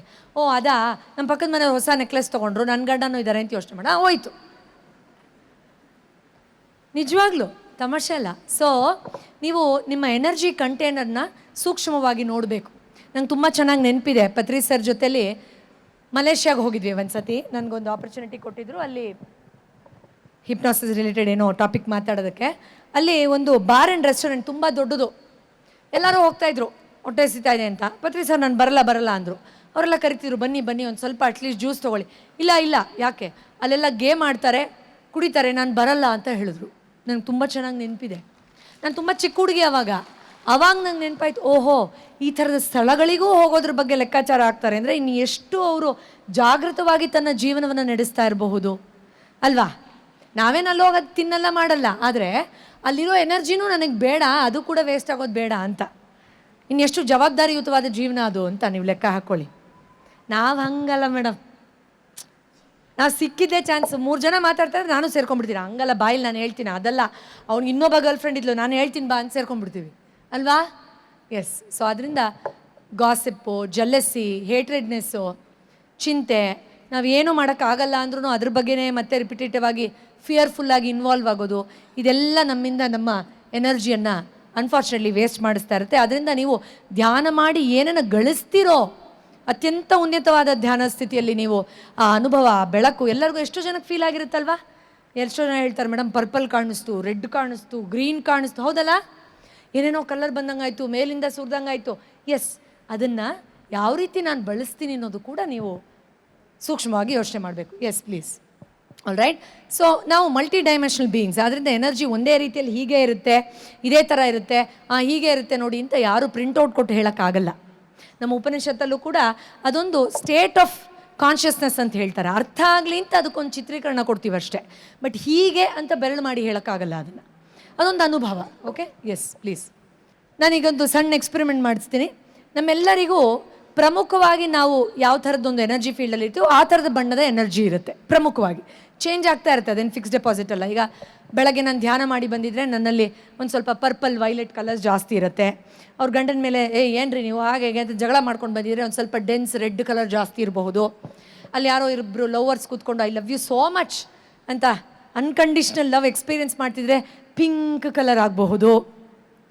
ಅಥವಾ ಇನ್ನೊಬ್ರು ಯಾರೋ ಎಷ್ಟು ಚೆನ್ನಾಗಿ ಹೇಳ್ತಿದ್ದಾರೆ ಮೇಡಮ್ ಅಂತ ಅದನ್ನು ಜ್ಞಾನವನ್ನು ತಿಳ್ಕೊಳ್ಳುವಂಥ ಒಂದು ಆಸಕ್ತಿಯಲ್ಲಿ ಜಾಗೃತವಾಗಿದ್ದರೆ ಎಲ್ಲೋ, ರೇಡಿಯಂಟ್ ಎಲ್ಲೋ ಇರ್ಬೋದು. ಈ ಥರ ಬೇರೆ ಬೇರೆ ಕಲರ್ಸಿಗೆ ಅದು ಚೇಂಜ್ ಆಗ್ತಾ ಇರುತ್ತೆ. ಈಗ ಒಂದು ಬ್ಯೂಟಿಫುಲ್ ಎಕ್ಸಸೈಸ್ ಮಾಡೋಣ. ನಿಮಗೆ ಒಬ್ರೊಬ್ರು ಪರಿಚಯ ಇಲ್ಲದೆ ಇರಬಹುದು, ಪರಿಚಯ ಇಲ್ಲದೆ ಇರೋರ ಜೊತೆ ಕೂತ್ರೆ ಒಳ್ಳೇದು. ಒಂದೇ ಒಂದು 5 ನಿಮಿಷ ಮಾಡೋಣ, ಅದ್ಭುತವಾದ ಒಂದು experiment. All right. So just pair with each other, ಅಂದರೆ ನೀವು ಹೀಗೆ ಕೂತಿದ್ದೀರಲ್ಲ, ಒಬ್ಬರಿಗೊಬ್ಬರು ಜೋಡಿ ಇಬ್ಬರಿಬ್ಬರು ಹೀಗೆ ಮುಖಾಮುಖಿ ಮಾಡಿಕೊಂಡು ಕೂತ್ಕೊಳ್ಳಿ. ಈಗ ಇಬ್ಬರು ಹೀಗೆ ಕೂತಿದ್ದಾರೆ ಅಂತ ಇಟ್ಕೊಳ್ಳಿ. ಈಗ ಮೈಕೆ ಒಬ್ಬ ವ್ಯಕ್ತಿ ಅಂದರೆ ಈ ರೀತಿ ಕೂತ್ಕೊಂಡು ಅವರಲ್ಲಿರೋ ಪ್ರಮುಖವಾದ ಭಾವನೆಯನ್ನು ಎದುರುಗಡೆ ಇರೋರು ಸೂಕ್ಷ್ಮವಾಗಿ ಗಮನಿಸಬೇಕು. ಹೇಳಬೇಡಿ, ಸುಮ್ಮನೆ ಇರಿ. ಎದುರುಗಡೆ ಇರುವ ಆ ವ್ಯಕ್ತಿಯ ಪ್ರಮುಖ ಭಾವನೆಯನ್ನು ಅವ್ರ ಎನರ್ಜಿ ಫೀಲ್ಡ್ ಮೂಲಕ ಸೆನ್ಸ್ ಮಾಡಿ. ಸ್ಯಾಡ್ನೆಸ್ ಇದೆಯಾ? ಇವಾಗ ನಾವು ನೆಗೆಟಿವ್ನೇ ನೋಡ್ತಾ ಇದ್ದೀವಿ. ಬೇಕು ಅಂತ ಅವರಲ್ಲಿ ವಿಶೇಷವಾದದ್ದು 100 ಗುಣಗಳಿರಬಹುದು. ಕೋಪ ಇದೆಯಾ, ಬೇಜಾರಿದೆಯಾ, ಚಿಂತೆ ಇದೆಯಾ, ಭಯ ಇದೆಯಾ, ಆತಂಕ ಇದೆಯಾ, ಅಥವಾ ಯಾರೋ ಏನೋ ಮಾಡಿದ್ರು ಅನ್ನೋ ಆ ಒಂದು ರೋಷ, ರಿಸೆಂಟ್ಮೆಂಟ್ ಇದೆಯಾ, ಏನು ಅಂತ ಗಮನಿಸಿ ಎದುರುಗಡೆ ಇರೋರು ಅದನ್ನು ಮಾಡಬೇಕು. ಅರ್ಥ ಆಯ್ತಾ? ಎಸ್. ಸೊ ಫಸ್ಟ್ ನಾವೇನು ಮಾಡ್ತಾ ಇದ್ದೀವಿ, ಅವರ ಎನರ್ಜಿ ಫೀಲ್ಡ್ ಮೂಲಕ ಕಣ್ಮುಚ್ಚಿ ನಿಧಾನವಾಗಿ ಏನು ಭಾಸ ಆಗ್ತಾ ಇದೆ ನಿಮಗೆ, ಯಾವ ಫೀಲಿಂಗ್ ಹೆಚ್ಚು ಸ್ಪೆಸಿಫಿಕ್ ಆಗಿ ಅನುಭವಕ್ಕೆ ಬರ್ತಾ ಇದೆ ಅದನ್ನು ಸೆನ್ಸ್ ಮಾಡಬೇಕು. Is it fear, jealousy, hatredness, anger, depression, sadness, whatever it is. Your time starts now. Yes, ಇಬ್ಬರು. ಓಕೆ, ಸೊ ಬೇಕು ಅಂತ ಒಂಚೂರು ನೆಗೆಟಿವನ್ನೇ ನಾನು ಸ್ಪೆಸಿಫಿಕ್ ಆಗಿ, ಅವ್ರದ್ದು ನೆಗೆಟಿವ್ ಎನರ್ಜಿ ಏನೋ ನಿಮ್ಗೇನು ತೊಂದರೆ ಆಗಲ್ಲ, ಏನೂ ಇಲ್ಲ. We are just sensing the energy. Okay, ಎಲ್ಲರಲ್ಲೂ ಇರುತ್ತೆ, ಆತಂಕ ಪಡೋ ಅವಶ್ಯಕತೆ ಏನೂ ಇಲ್ಲ. ಸುಮ್ಮನೆ ಅವರಲ್ಲಿ ಯಾವುದೊಂದು ಫೀಲಿಂಗ್ ನನ್ನ ಎನರ್ಜಿ ಫೀಲ್ಡಿಗೆ ಹೆಚ್ಚು ಕ್ಲಿಯರ್ ಆಗಿ ಭಾಸ ಆಗ್ತಾಯಿದೆ. ಇದು ನಮಗೆ ದಿನನಿತ್ಯ ಅನುಭವಕ್ಕೆ ಬರುತ್ತೆ. ಈಗ ಯಾರೋ ಬಂದರೆ ಯಾಕೋ ನಂಗೆ ಸರಿ ಹೋಗ್ತಾಯಿಲ್ಲ ಅನಿಸುತ್ತೆ, ಯಾರೋ ಬಂದರೆ ಅಯ್ಯೋ ತಪ್ಕೊಳ್ಳೋಣ ಅನಿಸುತ್ತೆ ಅವ್ರನ್ನ, ಅಯ್ಯೋ ಎಷ್ಟು ಚೆನ್ನಾಗಿದ್ದಾರೆ ಅನಿಸುತ್ತೆ. So we feel that. ನಮ್ಮೆಲ್ಲರಿಗೂ ಆ ಭಾಷೆ ಗೊತ್ತಿದೆ, ಚಿಕ್ಕ ವಯಸ್ಸಿಂದನೂ ಗೊತ್ತಿದೆ. ಇನ್ಫ್ಯಾಕ್ಟ್ ಮಗು ಅಮ್ಮನ ಬಟ್ಟೆ ಹಾಕಿದ್ರೆ ಸಾಕು ಅದು ಕಂಫರ್ಟಬಲ್ ಆಗೋಗುತ್ತೆ. ಸೊ ಎನರ್ಜಿನ ಸೆನ್ಸ್ ಮಾಡೋ ಭಾಷೆ ಅತ್ಯಂತ ಚಿಕ್ಕ ವಯಸ್ಸಿಂದ ನಮಗೆ ಗೊತ್ತಿದೆ. ಅದು ನಮ್ಗೆ ಹೇಳ್ಕೊಟ್ಟಿಲ್ಲ, ಅದರಿಂದ ನಾವು ಅದ್ರ ಮೇಲೆ ವರ್ಕ್ ಮಾಡಿಲ್ಲ ಅಷ್ಟೆ. ಎಸ್, ತುಂಬ ಇಂಟೆನ್ಸಾಗಿ ಏನು ಮಾಡಬೇಡಿ, ಆರಾಮಾಗಿ ಮಾಡಿ.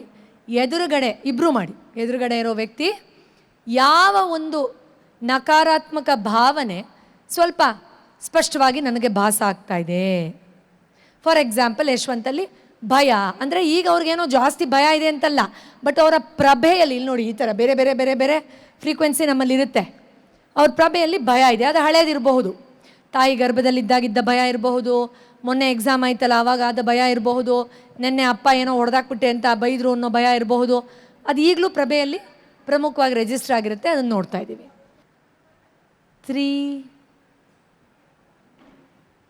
2, 1. ಎಸ್, ನಿಧಾನವಾಗಿ ಕಂಡುಬಿಡಿ.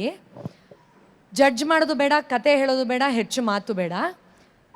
ಏನು ಫೀಲಿಂಗ್ ನೀವು ಎಕ್ಸ್ಪೀರಿಯೆನ್ಸ್ ಮಾಡಿದ್ರೋ, ಥ್ಯಾಂಕ್ಸ್ ಥ್ಯಾಂಕ್ ಯು, ಅದನ್ನು ಎದುರುಗಡೆ ಅವ್ರಿಗೆ ಹೇಳಿ. ನೋಡಿ, ನಿಮ್ಮಲ್ಲಿ ನನಗೆ ಭಯ ಅಥವಾ ಕೋಪ ಅಥವಾ ರೋಷ ಫೀಲ್ ಆಯಿತು ಅಂತ ಒಬ್ರಿಗೊಬ್ರು ಹೇಳ್ಕೊಳ್ಳಿ. ಕತೆ ಬೇಡ, ಬರೀ ಆ ವರ್ಡ್ ಮಾತ್ರ ಹೇಳಿ. ನಿಮ್ಗೇನು ಫೀಲ್ ಆಯಿತು ಹೇಳಿ ಅಮ್ಮ, ನಿಮ್ಗೇನು ಫೀಲ್ ಆಯಿತು ಅಮ್ಮ ಹೇಳಿ, ನೀವೇ ಹೇಳಿ. ಎದುರುಗಡೆ ಇರೋರಲ್ಲಿ ಏನು ಫೀಲ್ ಆಯ್ತು ನಿಮಗೆ? ಹಾಂ, ಓವರ್ ಥಿಂಕಿಂಗ್ ಅಂತ ಹೇಳಿದ್ರು, correct. Yes, any more examples? ಸಾಕು, ಮಾತು ಬೇಡ. ಕೋಪ, ಕರೆಕ್ಟ್. ವಾಪಸ್ ಅದೇ ಪಾರ್ಟ್ನರ್ ಚೇಂಜ್ ಮಾಡಬೇಡಿ, ಅದೇ ಪಾರ್ಟ್ನರ್ ಮುಂದೆ ಮತ್ತೆ ಕೂತ್ಕೊಳ್ಳಿ. ಈಗ ಉದಾಹರಣೆ ಕೊಡ್ತೀನಿ. ಅಲ್ಲಿ ಹೇಳಿದ್ರು, ಅಮ್ಮ ನನಗೆ ಎದುರುಗಡೆ ಇರೋರಲ್ಲಿ ಕೋಪ ಭಾಸ ಆಯಿತು ಅವ್ರ ಪ್ರಭೆಯಲ್ಲಿ ಅಂತ. ಈಗ ನೀವು ನಿಮ್ಮ ಹೃದಯದಿಂದ, ಕೋಪದ ವಿರೋಧ ಪದ ಯಾವುದು? ಶಾಂತಿ ಅಥವಾ ಪ್ರೀತಿಯನ್ನು ಅವ್ರಿಗೆ ತುಂಬ್ತಾ ಇದ್ದೀನಿ ಅಂತ ಅಂದ್ಕೊಳ್ಬೇಕು. ಅರ್ಥ ಆಗ್ತಾ ಇದೆಯಾ? ಎಸ್, ನನಗೇನು ಗೊತ್ತಾಗಲಿಲ್ಲ ಮೇಡಮ್ ಅನ್ನೋರ್ಗೆ ಅವ್ರಿಗೆ ಕೇಳಿ, ನಿಮ್ದು ಏನು ನೆಗೆಟಿವ್ ಅಂತ ಅವರೇ ಹೇಳ್ತಾರೆ ಅಲ್ವಾ? ಈಸಿ. ಓಕೆ, ಬಟ್ ಗೆಸ್ ಮಾಡೋದು ತುಂಬ ಈಸಿ ಇದೆ. It's very easy to connect with the energy of the other person. All right. So ಎದುರುಗಡೆ ಇರೋರಿಗೆ ಓವರ್ ಥಿಂಕಿಂಗ್ ಅಂತ ಅನಿಸಿದರೆ, ಕಾಮ್ ಆಗಲಿ, ಇವರು settle and calm and cool ಆಗಲಿ ಅಂತ ನಿಮ್ಮ ಹೃದಯದಿಂದ ಆ ಒಂದು ಎನರ್ಜಿಯನ್ನು ಅವ್ರಿಗೆ ಕೊಡ್ತಾ ಇದ್ದೀನಿ. ಯಾವ ಥರ?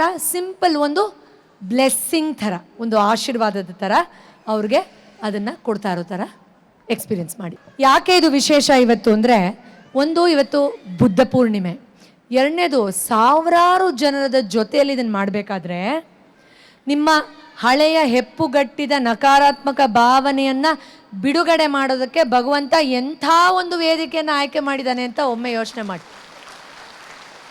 ಹಲೋ, ಕಸ ಇದೆ ಒಂಚೂರು ತೆಗೆದುಬಿಡು ಅನ್ನೋದಕ್ಕೆ ಇವತ್ತಿನ ಡೇಟ್ ಚೂಸ್ ಮಾಡಿದ್ದಾನೆ ದೇವರು. ಎಷ್ಟು ಸ್ಪೆಷಲ್ ನೀವು ನೋಡಿ. ಹೌದಾ ಇಲ್ವಾ? ಇಲ್ಲಾಂದರೆ ನಾವು ಕೋಪ ಇದೆ, ಏನೋ ಅದು ಒಳ್ಳೆ ದೊಡ್ಡ ಡಿಗ್ರಿ ಥರ, ನನಗೆ ಕೋಪ ಜಾಸ್ತಿ ಅಂತ ಹೇಳ್ಕೊಂಡು ತಿರ್ಗ್ತೀವಿ. ನನ್ನ ಸಹವಾಸಕ್ಕೆ ಬರಬೇಡ, ಅಷ್ಟೇ ನೋಡು, ನಾನು ಯಾರು ಗೊತ್ತಿಲ್ಲ ಅಂತ ಹೇಳ್ತೀವಿ ಅಲ್ವಾ? ಈಗ ಧ್ಯಾನ ಮಾಡ್ತಿದ್ದೆ ಅಂದರೂ ಪಾಕೆಟಲ್ಲಿ ಇಟ್ಕೊಂಡು ತಿರ್ಗ್ತೀವಿ. ಇದೆಲ್ಲ ಹೌದಾ ಇಲ್ವಾ? ಎಸ್, ಅದನ್ನೂ ಬಿಟ್ಬಿಡು ಅಂತ ಇವತ್ತು ದೇವರು, ನೋಡಪ್ಪ ನಿನ್ನ ನಕಾರಾತ್ಮಕ ವಿಷಯ ಈ ಥರ ಇದೆ, ಅದನ್ನು ಬಿಟ್ಬಿಡು, ಆ ಜಾಗದಲ್ಲಿ ಇದನ್ನು ಕೊಡ್ತೀನಿ ಅಂತ. ನೀವು ಎದುರುಗಡೆ ಇರೋರು ಸಾಮಾನ್ಯ ವ್ಯಕ್ತಿ ಕೊಡ್ತಾ ಇದ್ದಾರೆ ಅಂತ ಅನ್ಕೋಬೇಡಿ. ಸಾಕ್ಷಾತ್ ಭಗವಂತನೇ ಅವರ ಮೂಲಕ ನಮ್ಮೆಲ್ಲರ ಹೃದಯದಲ್ಲೂ ದೇವರಿದ್ದಾನಲ್ವಾ? ಎಸ್, ಸಾಕ್ಷಾತ್ ದೈವಿ ಗುರುಗಳೇ ಅವರ ಹೃದಯದ ಮೂಲಕ ಇದನ್ನು ತೆಗೆದುಬಿಡು, ಕಸ ಇದು, ಈ ಜಾಗದಲ್ಲಿ ಇದನ್ನು ಕೊಡ್ತಾ ಇದ್ದೀನಿ ಅಂತ ಹೇಳ್ತೇನೆ, ತುಂಬ್ಕೊಳ್ಳಿ. ಮತ್ತು ನೀವು ಕೂಡ ಅಷ್ಟೇ ಅನ್ಕಂಡೀಷನಲ್ ಅವ್ರಿಗೆ ಕೊಡಿ. ಸೊ ನೀವು ಎದುರುಗಡೆ ವ್ಯಕ್ತಿಯಲ್ಲಿ ಕೋಪ ನೋಡಿದರೆ ಈಗ ಶಾಂತಿ ತುಂಬಲಿ ಅವ್ರಿಗೆ, ಭಗವಂತ ಅವ್ರಿಗೆ ಯಾವ ಕಾರಣಕ್ಕೆ ಕೋಪ ಕೊಟ್ಟಿದ್ನೋ ಅದೆಲ್ಲ ಕೊಚ್ಕೊಂಡು ಹೋಗಿ ಅವರ ಪ್ರಭೆಯಲ್ಲಿ ಶಾಂತಿ ಆವರಿಸಲಿ ಅಂತ ಆಶೀರ್ವಾದ ಮಾಡಿ ಸ್ಟಾರ್ಟ್. ಎಕ್ಸಲೆಂಟ್.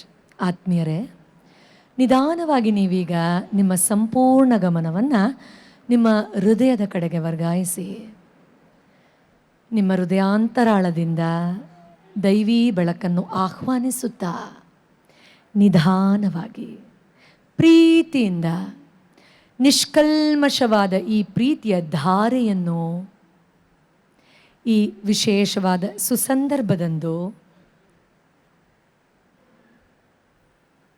ಬೌದ್ಧ ಪೂರ್ಣಿಮೆಯ ಚಂದ್ರನ ಹೊಳಪಿನಂತೆಯೇ ನಿಮ್ಮ ಹೃದಯದಿಂದ ಪ್ರಕಾಶಮಾನವಾದ ಮಿರಮಿರನೆ ಹೊಳೆಯುತ್ತಿರುವ ಬೆಳಕನ್ನು, ಸಕಾರಾತ್ಮಕ ಆಲೋಚನೆಯನ್ನು ಎದುರಿಗಿರುವ ಆ ಸುಂದರವಾದ ಆತ್ಮಕ್ಕೆ ಆಶೀರ್ವಾದದ ರೀತಿ ವರ್ಗಾಯಿಸಿ.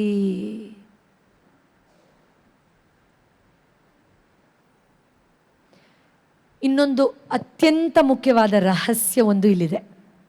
ಯಾವ ಗುಣವನ್ನು ಎದುರುಗಡೆ ವ್ಯಕ್ತಿಯಲ್ಲಿ ನೀವು ನೋಡಿದ್ರೋ ಅದು ಎಲ್ಲೋ ಒಂದು ಕಡೆ ನಿಮ್ಮಲ್ಲೂ ಇದೆ. ಅದಕ್ಕೆ ಅದೇ ವ್ಯಕ್ತಿ ಇವತ್ತು ನಿಮ್ಮ ಜೊತೆಲಿ ಕೂತಿದ್ದಾರೆ. ಎದುರುಗಡೆ ಇರೋ ವ್ಯಕ್ತಿಯಲ್ಲಿ ಓವರ್ ಥಿಂಕಿಂಗು, ಕೋಪ, ಬೇಜಾರು, ಅಸಮಾಧಾನ ಅಂತೆಲ್ಲ ಕಂಡಿಡಿದ್ರಲ್ಲ ನೀವು, ಅದು ನಿಮ್ಮಲ್ಲೂ ಎಲ್ಲೋ ಒಂದು ಕಡೆ ಒಂದು ಸ್ವಲ್ಪ ಉಳಿದಿದೆ. ಆದ್ದರಿಂದ ಭಗವಂತ ಇವತ್ತು ಅತ್ಯಂತ ವಿಶೇಷವಾದ ಸಂದರ್ಭವನ್ನು ಮೂಡಿಸಿ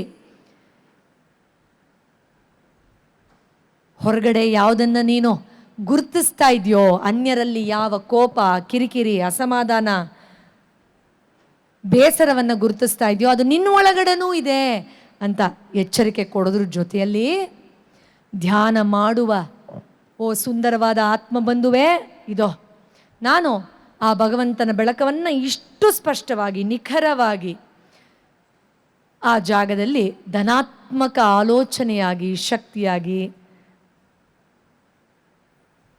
ನಿನ್ನ ಹೃದಯಕ್ಕೆ ತುಂಬುವ ಪ್ರಯತ್ನವನ್ನು ಮಾಡ್ತಾ ಇದ್ದೀನಿ ಅಂತ ಆ ಒಂದು ಮಾತೃ ಹೃದಯದಿಂದ ಮಗುವಿಗೆ ಪ್ರೀತಿ ಹೊಮ್ಮೋ ರೀತಿ ಎದುರುಗಡೆ ಇರೋ ಆ ವ್ಯಕ್ತಿಗೆ ಆ ಧನಾತ್ಮಕ ಆಲೋಚನೆಯನ್ನು ತುಂಬುವ ಪ್ರಯತ್ನವನ್ನು ಮಾಡಿ.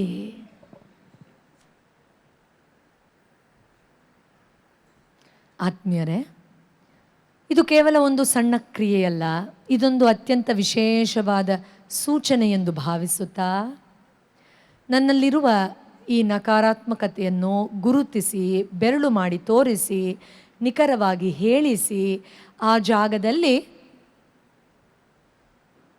ಯಾವ ಧನಾತ್ಮಕ ವಿಷಯವನ್ನು ಸ್ಥಾಪಿಸಿಕೊಳ್ಳಬೇಕೆಂಬ ಅರಿವನ್ನು ಮೂಡಿಸಿದ ದೈವೀ ಗುರುಗಳಿಗೆ ಧನ್ಯವಾದವನ್ನು ಸಲ್ಲಿಸುತ್ತಾ ತೆರೆದ ಹೃದಯದಿಂದ ಸುಂದರವಾದ ಪ್ರಕಾಶಮಾನವಾದ ಬೆಳಕಿನ ರೀತಿ ದೀರ್ಘವಾಗಿ ಉಸಿರಾಡಿ ಆ ಶಕ್ತಿಯನ್ನು ಆಹ್ವಾನಿಸಿ. Inhale and observe the divine light straight into your heart and replace those negative attributes with positivity.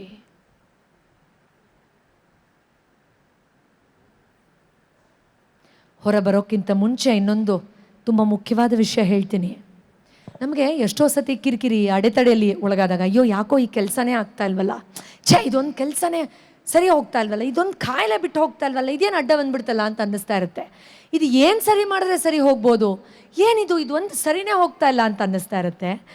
ಆ ಗುಟ್ಟು, ಆ ರಹಸ್ಯದ ಹಿಂದೆ ಯಾವಾಗಲೂ ಈ ಥರದ್ದೊಂದು ಸಣ್ಣ ವಿಚಾರನೇ ಇರುತ್ತೆ. ಆದ್ದರಿಂದ ನೋಡಿ, ನೀವು ಹುಡುಕ್ತಾ ಇದ್ರಲ್ಲ ಆ ಕೀಲುಗೈ, ಇಲ್ಲೇ ಈಗಲೇ ನಿಮಗೆ ಈ ವಿಶೇಷವಾದ ಸಂದರ್ಭದಲ್ಲೇ ಭಗವಂತ ದಯಪಾಲಿಸಿದ್ದಾನೆ ಅಂತ ಅಂದ್ಕೊಂಡು ಈ ಗುಣವನ್ನು ಹೆಚ್ಚು ಮಾಡಿಕೊಳ್ಳುವುದರ ಮೂಲಕ, ಈ ನಕಾರಾತ್ಮಕತೆಯನ್ನು ಜಾಗೃತವಾಗಿ ನನ್ನಿಂದ ಹೊರಹಾಕುವುದರ ಮೂಲಕ ನಾನು ನನ್ನ ಸಮಸ್ಯೆಗೂ ಪರಿಹಾರವನ್ನು ಹುಡುಕ್ತೀನಿ ಅಂತ ಘೋಷಿಸ್ತಾ I will indeed find solution for my hurdle, my challenge, my obstacle or my ill health by working on this beautiful subtle attribute. ಈ ಸಣ್ಣ ಸೂಕ್ಷ್ಮವಾದ ಗುಣದ ಮೇಲೆ ನಾನು ಕೆಲಸ ಮಾಡ್ತಾ ಅದಕ್ಕೆ ಪರಿಹಾರ ಪಡ್ಕೊಳ್ತೀನಿ ಅಂತ ಅಂದ್ಕೊಳ್ತಾ. ಅಂದರೆ ಏನೋ ಮಗಳ ಮದುವೆ ಆಗ್ತಾ ಇಲ್ಲ, ಬಿಸ್ನೆಸ್ ಕ್ಲಿಕ್ ಆಗ್ತಾ ಇಲ್ಲ, ಕಾಲು ನೋವು ಹೋಗ್ತಾ ಇಲ್ಲ, ಅದ್ರ ಹಿಂದೆ ಇರೋ ರಹಸ್ಯ ಈ ಒಂದು ನಕಾರಾತ್ಮಕ ಸಮಸ್ಯೆ ಏನದು, ಅದು ಕೋಪ, ಸೇಡು, ಸಿಟ್ಟು, ಎದುರುಗಡೆಯವರು ಹೇಳಿದ್ರಲ್ಲ ಆವಾಗಲೇ ನಿಮಗೆ, ಅಥವಾ ನಿಮಗೆ ಅನುಭವಕ್ಕೆ ಬಂತಲ್ಲ, ಅದನ್ನು ಬಿಡೋದ್ರ ಮೂಲಕ ನಾನು ಖಂಡಿತ ಆ ಒಂದು ಬಾಗಿಲನ್ನ ತೆಗಿಬೋದು ಅಂತ ಅಂದ್ಕೊಳ್ತಾ, bring a beautiful smile on your face. ಬುದ್ಧನ ಮೇಲಿರುತ್ತಲ್ಲ ಎನಿಗ್ಮ್ಯಾಟಿಕ್ ಸ್ಮೈಲ್ ಅಂತೀವಿ, ಬುದ್ಧನ ಮುಖದಲ್ಲಿರೋದು ಏನೋ ಕಂಡಿಡಿಯೋಕ್ಕೆ ಆಗಲ್ವಲ್ಲ, ಏನೇನೋ ಹೇಳ್ತಾ ಇದೆಯಲ್ಲ ರಹಸ್ಯ, ಅಷ್ಟು ವಿಶೇಷವಾದ ಮುಗುಳು ನಗೆ. ಆ ಥರದೊಂದು ವಿಶೇಷವಾದ ಸುಂದರವಾದ ಮುಗುಳು ನಗೆಯನ್ನು ಮುಖದ ಮೇಲೆ ತೊಗೊಂಡು ಬನ್ನಿ. ನಿಮ್ಮ ಮುಖನೇ ಪೂರ್ಣಚಂದ್ರ ಥರ ಕಾಣಿಸ್ಬೇಕು ಕಂಡುಬಿಟ್ಟವ್ರಿಗೆ. ಇವಾಗ ಆಹಾ ಎಷ್ಟು ಚೆನ್ನಾಗಿ ಕಾಣಿಸ್ತಾ ಇದ್ದೀರಾ ನೀವು ಅಂತ ಅನ್ನಿಸ್ಬೇಕು ಅವ್ರಿಗೆ. ಅಷ್ಟು ವಿಶೇಷವಾದ ಒಂದು ಶಾಂತತೆಯನ್ನು ನಿಮ್ಮ ಹೃದಯದಲ್ಲಿ ಮುಖದ ಮೇಲೆ ತೊಗೊಂಡು ಬಂದು ನಿಧಾನವಾಗಿ ಕಂಡುಬಿಟ್ಟು, ಎಸ್ ನೋಡಿ, ನಾವು ಪರಿಹಾರನ ಎಲ್ಲೆಲ್ಲೋ ಹುಡುಕ್ತಿರ್ತೀವಿ. ಆನಾಪಾನಸತಿಗಿಂತ ಬೆಸ್ಟ್ ಮೆಡಿಟೇಷನ್ ಇಲ್ಲ, ನಮ್ಮ ಜೊತೆ ನಾವು ಕೂತ್ಕೊಳ್ಳೋದಕ್ಕಿಂತ ಬೆಸ್ಟ್ ಕ್ರಿಯೆನೇ ಇಲ್ಲ ಅಲ್ವಾ? ಕೂತ ತಕ್ಷಣ ಎಷ್ಟು ಡಿಫ್ರೆನ್ಸ್ ಅನ್ನಿಸ್ತಲ್ವ? ಎಷ್ಟು ಜನಕ್ಕೆ ಚೆನ್ನಾಗಿ ಅನ್ನಿಸ್ತು? Yes, beautiful. ಬನ್ನಿಮ್ಮ. ಹಾಂ, ಎಸ್ ಅಮ್ಮ. ಎದುರುಗಡೆ ಇರೋ ವ್ಯಕ್ತಿಲಿ ಮೊದಲು ಯಾವ ನೆಗೆಟಿವ್ ಇದು ನಿಮಗೆ? ಅಂದರೆ ನೆಗೆಟಿವ್ ಅಂದರೆ ಆ ಥರ ನೆಗೆಟಿವ್ ಅಂತೆಲ್ಲ ಅಲ್ಲ, ಏನೋ ಸರಿ ಹೋಗ್ತಿಲ್ಲ ಅನ್ನೋ ಥರದ್ದು ಏನು ಅನ್ನಿಸ್ತು? ಅವರು ಹೊರಗಡೆ ಜನಕ್ಕೆ ಸ್ವಲ್ಪ ಅಂಜುತ್ತಾ ಇದ್ದಾರೆ, ಅಂಜಿಕೆ ಏನ್ ಫೀಲಿಂಗ್ ಮಾಡ್ಕೊಂತಾರೋ ಅಂತ. Yes yes, very good. ಅಷ್ಟೇ, ಅವರು ಏನಾದ್ರೂ ನಾನು ಸಾಧನೆ ಮಾಡಬೇಕು ಅನ್ನೋ ಛಲ ಇದೆ. ಓಕೆ, ಒಂದು ನಿಮಿಷ. ಸೊ ಅಂಜಿಕೆ ಅನ್ನೋದು ನಿಮಗೆ ಅವರಲ್ಲಿ ಭಾಸ ಆಯಿತು. ಓಕೆ, ಯಾರಿದ್ರು ನಿಮ್ಮ ಜೊತೆಲಿ? ಅಮ್ಮ ಬರ್ತೀರಾ? ಬನ್ನಿ. ಇದೆಯಾ ನಿಮಗೆ ಅಂಜಿಕೆ ಥರದ್ದು ಸಮಸ್ಯೆ? ಮೊದಲಿತ್ತಾ? ಈಗಿದೆಯಾ? ಇನ್ಹಿಬಿಷನ್ ಅಲ್ಲ, ಆ ಥರದ್ದು ಗುಣ ನಿಮ್ಮಲ್ಲಿ ಇದೆಯಾ? ಸ್ವಲ್ಪ ಇದೆ. ಸೊ ಆ ಜಾಗದಲ್ಲಿ ಏನು ತುಂಬಿದ್ರಿ? ಆಮೇಲೆ ಏನು ಅನ್ಕೋತಾರೋ ಅಂತ ಅನ್ಸುತ್ತೆ. ಫ್ಯಾಮಿಲಿ ಅವರೆಲ್ಲ ಏನು ಅನ್ಕೊಳ್ತಾರೋ? ಪರ್ಫೆಕ್ಟ್. ಹಾಂ, ಆ ಜಾಗದಲ್ಲಿ ನೀವು ಆತ್ಮವಿಶ್ವಾಸ ತುಂಬಿದ್ರಾ? ಎಕ್ಸಲೆಂಟ್. ನೀವೇನು ತುಂಬಿದ್ರಿ? ಅವರಿಗೆ ಕೋಪ ಮತ್ತೆ ಅನಾವಶ್ಯಕ ಮಾತು, ಅದನ್ನ ರಿಮೂವ್ ಮಾಡಿ ಎನರ್ಜಿ. ಕರೆಕ್ಟಾ? ಒಪ್ಕೊಳ್ತೀರಾ? ಎಸ್, 100% ಇತ್ತಂತೆ ಅವ್ರಿಗೆ ಕೋಪ ಅನಾವಶ್ಯಕ ಮಾತು. ನೋಡಿ, ಈಗ ನಾನು ಯಾಕೆ ಉದಾಹರಣೆ ತಗೊಂಡೆ ಅಂತ ಅಂದರೆ, ಅಮ್ಮನಿಗೇನೋ ಸಮಸ್ಯೆ ಇರಬಹುದು, ಏನಿದು ಇದನ್ನು ಹೆಂಗೆ ಸರಿ ಮಾಡೋದು ಅಂತ. ಇಲ್ಲಿ ಸಣ್ಣದೊಂದು ಕೋಪದ ಮೇಲೆ ವರ್ಕ್ ಮಾಡ್ತಾ ಮಾಡ್ತಾ ಅದಕ್ಕೂ ಪರಿಹಾರ ಸಿಗ್ತಾ ಹೋಗುತ್ತೆ ಅಂತ ಅರ್ಥ. ನಮಗೆ ಯಾವಾಗಲೂ ಚಿಕ್ಕ ಪುಟ್ಟದೆಲ್ಲ ತುಂಬ ದೊಡ್ಡದಂತ ಅದಲ್ಲ ಅಂತ ಅನಿಸುತ್ತೆ. ಬಟ್ ಅದೇ ಈ ಸಣ್ಣದ್ದೇ ದೊಡ್ಡದಾಗಿ ಸಮಸ್ಯೆಯಾಗಿ ಪರಿವರ್ತನೆ ಆಗೋದು. ಅದೇ ನಮ್ಮ ಎನರ್ಜಿಯನ್ನು ಲೀಕ್ ಮಾಡೋದು, ಅದೇ ನಮ್ಮನ್ನು ಡಿವಿಯೇಟ್ ಮಾಡೋ ಥರ ಮಾಡೋದು. ಓಕೆ, ಸೊ ಅಂಜಿಕೆ ಮೇಲೆ ವರ್ಕ್ ಮಾಡಿ ಆತ್ಮವಿಶ್ವಾಸ ತುಂಬ್ಕೊಳ್ಳಿ. Okay, S. ಅನಾವಶ್ಯಕ ಮಾತು ಪರ್ಫೆಕ್ಟ್, ನಮ್ಮೆಲ್ಲರಿಗೂ ಇದೆ. ಹೆಣ್ಮಕ್ಳಿಗೆ ಸ್ವಲ್ಪ ಜಾಸ್ತಿ, 1/4 kg ಅಲ್ವಾ? Yes, thank you so much. Thank you ma'am. Yes, so ಈಗ ನಾವೆಲ್ಲರೂ ಈ ಥರದೊಂದು ಜಾಗಕ್ಕೆ ಬಂದು ತೊಗೊಳ್ಳೋದೇ ಆಯಿತು, ಒಂಚೂರು ಕೊಡೋಣ ಅಲ್ವಾ? ಏನಂತೀರಾ? ಎನರ್ಜಿ ಬಗ್ಗೆ ಮಾತಾಡಿದ್ಮೇಲೆ ಎನರ್ಜಿ ತುಂಬದೇ ಇದ್ದರೆ ಹೇಗೆ? ಯಾವಾಗಲೂ ನಾವು ಒಂದು ಪುಣ್ಯಕ್ಷೇತ್ರಕ್ಕೆ ಹೋದರೆ, ನಾವಂತೂ ಕೆಲವ್ರು ಹೇಗೆ ಅಂದರೆ, ಅಲ್ಲಿ ಹೋಗಿ ಪೂಜೆ ಮಾಡಿ ದೇವರಿಗೆಲ್ಲ ಮಾಡಿ ಒಂದು 4 ಪ್ಲಾಸ್ಟಿಕ್ ಬಾಟ್ಲನ್ನು ಅಲ್ಲಿ ಇಲ್ಲಿ ಬಿಸಾಕಿ ಪುಣ್ಯ ಬರುತ್ತೆ ಅಂತ ಹಳೆ ಬಟ್ಟೆನೂ ಬಿಸಾಕಿ ಹಿಂದೆನೂ ತಿರುಗಿ ನೋಡದೆ ಬಂದುಬಿಡ್ತೀವಿ. ಅದು ಪುಣ್ಯ ನಮ್ಮ ಪ್ರಕಾರ? ಪುಣ್ಯನ ಅದು? ದೇವ್ರ ಹಣೆ ಪುಣ್ಯ ಅಲ್ಲ ಅದು, ದೇವ್ರ ಮೇಲೆ ಹಣೆ ಮಾಡಿ ಹೇಳ್ತೀನಿ. ಸೊ ಆದ್ದರಿಂದ ಅಲ್ಲಿ ನಾನೇನು ಕೊಟ್ಟೆ ಅನ್ನೋದು ಆಗಬೇಕು. ಒಂದು 4 ಪೇಪರ್ ಆದರೂ ಎತ್ಬಿಟ್ಟು ಕಸದ ಡಬ್ಬಿಗೆ ಹಾಕಿ ಇರೋ ಜಾಗ ಹೇಗಿದೆ ನೋಡ್ಕೊಂಡು ತಿರ್ಕೊಂಡು ಬರೋದು ಅಟ್ಲೀಸ್ಟ್ ಮಾಡಿದ್ರೆ ದೇವ್ರ ದರ್ಶನಕ್ಕಿಂತ ಪುಣ್ಯ ಸಿಗುತ್ತೆ. ಆದ್ದರಿಂದ ಇಲ್ಲಿ ಬಂದಾಗೆಲ್ಲ ತೊಗೊಂಡಿದ್ದೇ ಆಯಿತು. ಗುರುಗಳಂತೂ ನಮಗೆ ತವ್ರ ಮನೆಗೆ ಹೋದರೆ ಮಡ್ಲು ತುಂಬಿ ಕಾರ್ ತುಂಬಿ ರೇಷನ್ನು ತುಂಬಿ ಕಳಿಸ್ಬಿಡ್ತಾಳಮ್ಮ, ತೊಗೊಂಡೋಗಿ ಇರಲಿ ಅಂತ. ಹಾಗೆ ತುಂಬಿ ಪುಣ್ಯ ಕಳಿಸ್ತಾರೆ ಇಲ್ಲಿ. ಪತ್ರಿ ಸರ್ ಆಶೀರ್ವಾದ ಅದು ಒಂಥರ ಇಮೋಷ್ನಲ್ ಮೂಮೆಂಟ್ ಇದು. ಯಾಕೆಂದರೆ ಆ ಒಂದು ಫೀಲಿಂಗೇ ಎಷ್ಟು ಚೆನ್ನಾಗಿದೆ ಅಲ್ವಾ? ನನ್ನ ಥರ ಖುಷಿಯಾಗಿ ಎಲ್ಲರೂ ಇರಬೇಕು, ಹೌದಾ ಅಲ್ವಾ? ನಾವು ಪ್ರಪಂಚದಲ್ಲಿ ಏನು ಸಂಪಾದನೆ ಮಾಡಿದ್ರು ನಮ್ಮ ಗಂಡಂದಿರು ಬೇರೆ ಹೆಣ್ಮಕ್ಳು ನೋಡೋಂಗೂ ಇಲ್ಲ, ಇನ್ಸೆಕ್ಯೂರಿಟಿ ಸ್ಟಾರ್ಟ್ ಆಗಿಬಿಡುತ್ತೆ ಅಲ್ವಾ? ಬೇರೆ ಯಾವುದನ್ನು ನಾವು ಹಂಚ್ಕೊಳ್ಳೋಕ್ಕೆ ಅಂತ ಟೆನ್ಷನ್ ಮಾಡ್ಕೊಂಡು ರಾತ್ರಿ ನಿದ್ದೆನೇ ಬರಲ್ಲ ಕೆಲವ್ರಿಗೆ. ಗಾಡಿ ಆಚೆ ನಿಲ್ಸಿದ್ರು ಪ್ರಾಬ್ಲಮ್ಮು, ಒಳಗಡೆ ನಿಲ್ಸಿದ್ರು ಇಲ್ಲಿ ಪ್ರಾಬ್ಲಮ್ಮು, ಆಚೆ ನಿಲ್ಸಿದ್ರೆ ಕಳ್ಳರ ಪ್ರಾಬ್ಲಮ್ಮು ಅಲ್ವಾ? ಒಡವೆ ಹಾಕ್ಕೊಂಡೋದ್ರೆ ಹೊಟ್ಟೆ ಕಿಚ್ಚು, ಹಾಕ್ಕೊಳ್ದೇ ಇದ್ದರೆ ಮಾಡಿಸ್ಕೊಂಡೇ ಹಾಕ್ಕೊಳ್ಳಿಲ್ಲ ಅಂತ. ಹೆಂಡತಿ ತುಂಬ ಚೆನ್ನಾಗಿ ರೆಡಿ ಆದರೆ ಗಂಡಂಗೆ ಟೆನ್ಷನ್ನು, ಗಂಡ ಲೇಟಾಗಿ ಬಂದರೆ ಹೆಂಡತಿಗೆ ಟೆನ್ಷನ್. ಎಲ್ಲದರಲ್ಲೂ ನಾವು ಪಡ್ಕೊಂಡಿರೋ ಎಲ್ಲದರಲ್ಲೂ ಟೆನ್ಷನ್ ಇದೆ. ಧ್ಯಾನ ಒಂದೇ, ಹಂಚ್ಕೊಳ್ರಪ್ಪ ಚೆನ್ನಾಗಿರಪ್ಪ ಅಂತ ನಿಷ್ಕಲ್ಮಶವಾಗಿ ಕೊಡೋಕ್ಕೆ ಸಾಧ್ಯ, ಹೌದಲ್ಲ?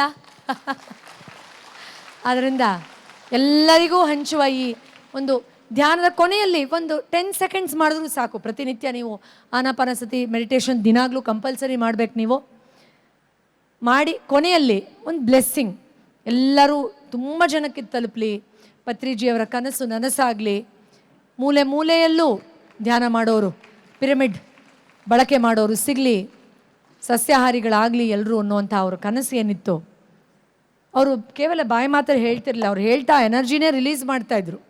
E was just creating it. So ಅದರಿಂದ ನಾವೆಲ್ಲರೂ ಅದನ್ನು ತೊಗೊಳ್ಬೇಕು. We have to own that mission and spread it ನಮ್ಮದೇ ರೀತಿಯಲ್ಲಿ. ಓಕೆ, ಯಾರಿಗೂ ಹೇಳ್ಕೊಡೋಕ್ಕಾಗಲಿಲ್ಲ ಅಂದರೆ ನಾವೇ ಕನ್ಸಿಸ್ಟೆಂಟಾಗಿ ಮಾಡ್ತಾ ಇದ್ರೆ ತಾನಾಗೆ ಪರೋಕ್ಷವಾಗಿ ಬೇರೆಯವ್ರಿಗೆ ಇನ್ಫ್ಲುಯೆನ್ಸ್ ಮಾಡುತ್ತೆ. ನೋಡಿದ್ದೀರಾ, ಮಲೆ ನೀಶಲಿ ನಿಂಗೆ ತಲೆ ಕೆಟ್ಟಿದ್ಯಾ, ಮಾಡೋಕ್ಕೆ ಕೆಲಸ ಇಲ್ವಾ, ಸನ್ಯಾಸಿಗಳು ಮಾಡೋದು, ಹೊಟ್ಟೋಗ್ಬಿಡ್ತೀಯಾ ಹಿಮಾಲಯಕ್ಕೆ ಅಂತೆಲ್ಲ ಹೇಳೋರು ಆಮೇಲೆ ನನಗೊಂಚೂರು ಹೇಳ್ಕೊಡು ಅಂತಾರೆ 3 ದಿನ ಆದಮೇಲೆ. ಹೌದಲ್ಲ? ಎಸ್, ಅದಾಗತ್ತೆ. ನನಗೂ ಆಗಿದೆ ನನ್ನ ಲೈಫಲ್ಲೂ. ಅದರಿಂದ ಖಂಡಿತವಾಗಿಯೂ ನೀವು ಕೂಡ ಅದನ್ನು ಆಳವಾಗಿ ಅನುಭವಿಸಿ and make sure that you spread that light across. Okay, last few slides since we have only few minutes left. Yes. So, ನಾನು ಆಗಲೇ ಹೇಳಿದಾಗೆ ನಮ್ಮಲ್ಲಿ ಬೇರೆ ಬೇರೆ ಬಣ್ಣದ ಎನರ್ಜಿ ಇರುತ್ತೆ. ನೀವು ತುಂಬ ಸುಲಭವಾಗಿ ಇದ್ರ ಮೇಲೆ ನೀವು ವರ್ಕ್ ಮಾಡ್ಬೋದು. ಫಾರ್ ಎಕ್ಸಾಂಪಲ್, ಇವಾಗ ಆ ದಿನದಲ್ಲಿ ನಿಮಗೇನೋ ಕೋಪ ಅಥವಾ ಏನೋ ಜಲಸಿನೋ ಅಥವಾ ಏನೋ ತಲೆ ಚಿಟ್ಟಿಡ್ದಿರೋ ಥರ ಏನೋ ಫ್ರಸ್ಟ್ರೇಷನ್ ಆಗಿರುತ್ತೆ. ರಾತ್ರಿ ಮಲಗೋಕ್ಕಿಂತ ಮುಂಚೆ ನಿಮ್ಮ ಪ್ರಭೆಯಲ್ಲಿ ಒಂದು ಸುಂದರವಾದ ಬಿಳಿ ಬೆಳಕನ್ನು ಕಲ್ಪಿಸ್ಕೊಳ್ಳಿ. ಆ ಬೆಳಕಲ್ಲಿ ನಿಮ್ಮೆಲ್ಲ ಫ್ರಸ್ಟ್ರೇಷನ್ನು, ಭಯ, ಬೇಜಾರೆಲ್ಲ ಡಿಸಾಲ್ವ್ ಆಗಿಬಿಡ್ತಾ ಇದೆ, ಕರ್ಗು ಹೋಗ್ತಾ ಇದೆ ಅಂತ ಅನ್ಕೋಬಹುದು. ಅಥವಾ ಬೆಳಗ್ಗೆ ಯಾರೋ ನಿಮಗೆ ತುಂಬ ಕೋಪ ಬರ್ಸಿರ್ತಾರೆ. ಕೋಪದ ವಿರುದ್ಧ ಪದ ಏನು? ಪ್ರೀತಿ. ಸೊ ಪಿಂಕ್ ಲೈಟ್ ನಿಮ್ಮ ಆರ ತುಂಬ ತುಂಬಿಕೊಂಡು ಆ ಕೋಪನೆಲ್ಲ ನಾನು ಡಿಸಾಲ್ವ್ ಮಾಡ್ಕೊಳ್ತಾ ಇದ್ದೀನಿ, ನಾನಾಗೆ ವಾಪಸ್ ನಿದ್ದೆಗೆ ಹೋಗ್ತಾ ಇದ್ದೀನಿ, ನಾನು ಪ್ರೀತಿ. ಸೊ ಪ್ರೀತಿಯಾಗೆ ವಾಪಸ್ ನಿದ್ದೆ ಹೋಗೋಕ್ಕೆ ಇಷ್ಟಪಡ್ತೀನಲ್ವಾ? ಬೇರೆಯವ್ರ ನಮ್ಮ ಮೇಲೆ ಕೋಪ ಹಾಕಿದ್ರೆ ಆ ಕೋಪ ತೊಗೊಂಡು ಮಲ್ಕೊಂಡ್ರೆ ಅದು ನಾವೇ ಆಮೇಲೆ ಸಿಂಕ್ ಮಾಡ್ಕೊಳ್ತೀವಿ ಒಳಗಡೆ. ಅದರಿಂದ ನಾನಾಗಿ ಏನೋ ನಾನು ಪ್ರೀತಿ, ಶಾಂತಿ, ಸೌಹಾರ್ದತೆಯಾಗೆ ಮಲ್ಕೊಳ್ತೀನಿ. ಅದರಿಂದ ಈ ಥರ ನೀವು ಆ ಕಲರ್ ಮೂಲಕ ಆ ಎನರ್ಜಿಯನ್ನು ಖಂಡಿತ ರೆಕ್ಟಿಫೈ ಮಾಡ್ಕೊಳ್ಬಹುದು. ಅಥವಾ ನಿಮಗೇನೋ ವಿಪರೀತ ಇಂಪಲ್ಸಿವ್ ಅಂತೀವಿ, ಕೆಲವ್ರಿಗೆ ತುಂಬ ಆತರ ಇರ್ತಾರೆ, ಬೇಗ ಆಗಬೇಕು ಅಂತ, ಅರ್ಜೆನ್ಸಿ. ಸೊ ಇಮ್ಯಾಜಿನ್ ಮಾಡ್ಕೊಳ್ಳಿ, ಒಂದು ಲೈಟ್ ಗ್ರೀನ್ ಎನರ್ಜಿ, ಸಮಾಧಾನ, ನಾನು ಹೆಚ್ಚು ಪಡ್ಕೊಳ್ತಾ ಇದ್ದೀನಿ, ಸಮಾಧಾನಕರವಾದ ವ್ಯಕ್ತಿ ಆಗ್ತಾ ಇದ್ದೀನಿ ಅಂತ ಭಾವಿಸೋದು. ಆ ಥರ ನೀವು ನಿಧಾನವಾಗಿ, ಬಟ್ ಆ ಕಲರ್ ಹಿಂದೆ ತುಂಬ ಹೋಗಬಾರ್ದು. ಅದು ಒಂಥರ ಅದನ್ನೇ ತುಂಬ ತಲೆ ಹಚ್ಕೊಂಡು ಕಾಣಿಸಿದ್ರೇ ಧ್ಯಾನ, ಆ ಥರ ಮಾಡೋಕ್ಕೆ ಹೋಗಬಾರ್ದು. ಆನಾಪಾನಸತಿಯಲ್ಲಿ ಆ ಥರದ್ದು ಯಾವುದೋ ರಿಸ್ಟ್ರಿಕ್ಷನ್ಸ್ ಬೇಡ. ನಿಮ್ಮ ಜೊತೆ ನೀವು ಕೂತ್ಕೊಳ್ಳಿ, ಆ ಒಂದು ಉಸಿರಿನ ಜೊತೆ ಒಂದಾಗಿ. ಕೆಲವು ಸತಿ ವಿಷನ್ಸ್ ಕಾಣಿಸುತ್ತೆ, ಬಟ್ ಅದರ ಹಿಂದೆ ನೀವು ಹಾಗಂದ್ರೇನೋ, ಅದು ಕಾಣಿಸಿದ್ರೇ ಧ್ಯಾನನ, ಈ ಥರ ಎಲ್ಲ ಕನ್ಫ್ಯೂಷನ್ಗೆ ಒಳಗಾಗಬಾರ್ದು. Okay, yes, next one please. Yes, so ಈಗ ಒಂದು ಸ್ವಲ್ಪ ಫಾಸ್ಟಾಗಿ ಹೇಳ್ಕೊಡ್ತೀನಿ since we have only 5 minutes left.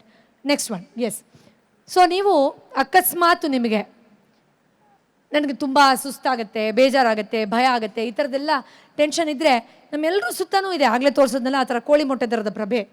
ಅದನ್ನು ನೀವು ಸ್ಪೆಸಿಫಿಕ್ ಇಂಟೆನ್ಷನ್ ಕೊಟ್ಟು ಶೀಲ್ಡ್ ಮಾಡ್ಬೋದು. ಅಂದರೆ ಬೆಳಗ್ಗೆ ಸ್ನಾನ ಮಾಡಿದ್ಮೇಲೆ ನನ್ನ ಸುತ್ತ ಏನು ಪ್ರಭೆ ಇದೆ, ಎನರ್ಜಿ ಫೀಲ್ಡ್ ಇದೆ, ಅದು ಇವತ್ತು ಕೇವಲ ಶಾಂತಿ, ಪ್ರೀತಿ, ಸೌಹಾರ್ದತೆಯನ್ನು ಮಾತ್ರ ತಗೊಳುತ್ತೆ. ಅದರ ವಿರೋಧವಾದ ಯಾವುದೇ ಶಕ್ತಿ, ನಕಾರಾತ್ಮಕ ಶಕ್ತಿ ಬಂದರೂ ಅದನ್ನು ನಾನು ಸ್ವೀಕಾರ ಮಾಡೋದಿಲ್ಲ ಅಂತ ಸುಮ್ಮನೆ ಒಂದು ಸಣ್ಣ ಇಂಟೆನ್ಷನ್ ಹೇಳುವಂಥದ್ದು. ಅರ್ಥ ಆಗ್ತಾ ಇದೆಯಾ? Yes, that will make a huge difference. ಅವಾಗ ಆ ಕಡೆ ಹೋಗದೆ, ಬೇಡ ಇಲ್ಲಿ ಯಾಕೋ ನನಗೆ ಅವ್ರ ಮನೆಗೆ ಹೋಗೋಕ್ಕೆ ಇಷ್ಟ ಇಲ್ಲ, ಇಲ್ಲೇ ಇರ್ತೀನಿ, ಇಲ್ಲ ಬೇಡ TV ಬೇಡ ಆಫ್ ಮಾಡಿ, ಅಲ್ಲಿ ಯಾರೋ ಗಾಸಿಪ್ ಮಾಡ್ತಾರೆ, ಇಲ್ಲ ನನಗೆ ಇಷ್ಟ ಇಲ್ಲ ಅಂತ ಆಟೋಮ್ಯಾಟಿಕಲಿ ನಿಮ್ಮ ಎನರ್ಜಿನೇ ನಿಮ್ಮನ್ನು ಬೇಡದೇ ಇರೋದ್ರಿಂದ ರಕ್ಷಣೆ ಮಾಡುತ್ತೆ. ನೆಕ್ಸ್ಟ್ ಒನ್ ಅಮ್ಮ, will go little fast. Next, breath ಮೂಲಕ ಕೂಡ ನಿಮ್ಮ ಆರನ ತುಂಬ ಚೆನ್ನಾಗಿ ಎನರ್ಜೈಸ್ ಮಾಡ್ಕೊಳ್ಬಹುದು. ಡೀಪಾಗಿ ಇನ್ಹೇಲ್ ಮಾಡ್ತಾ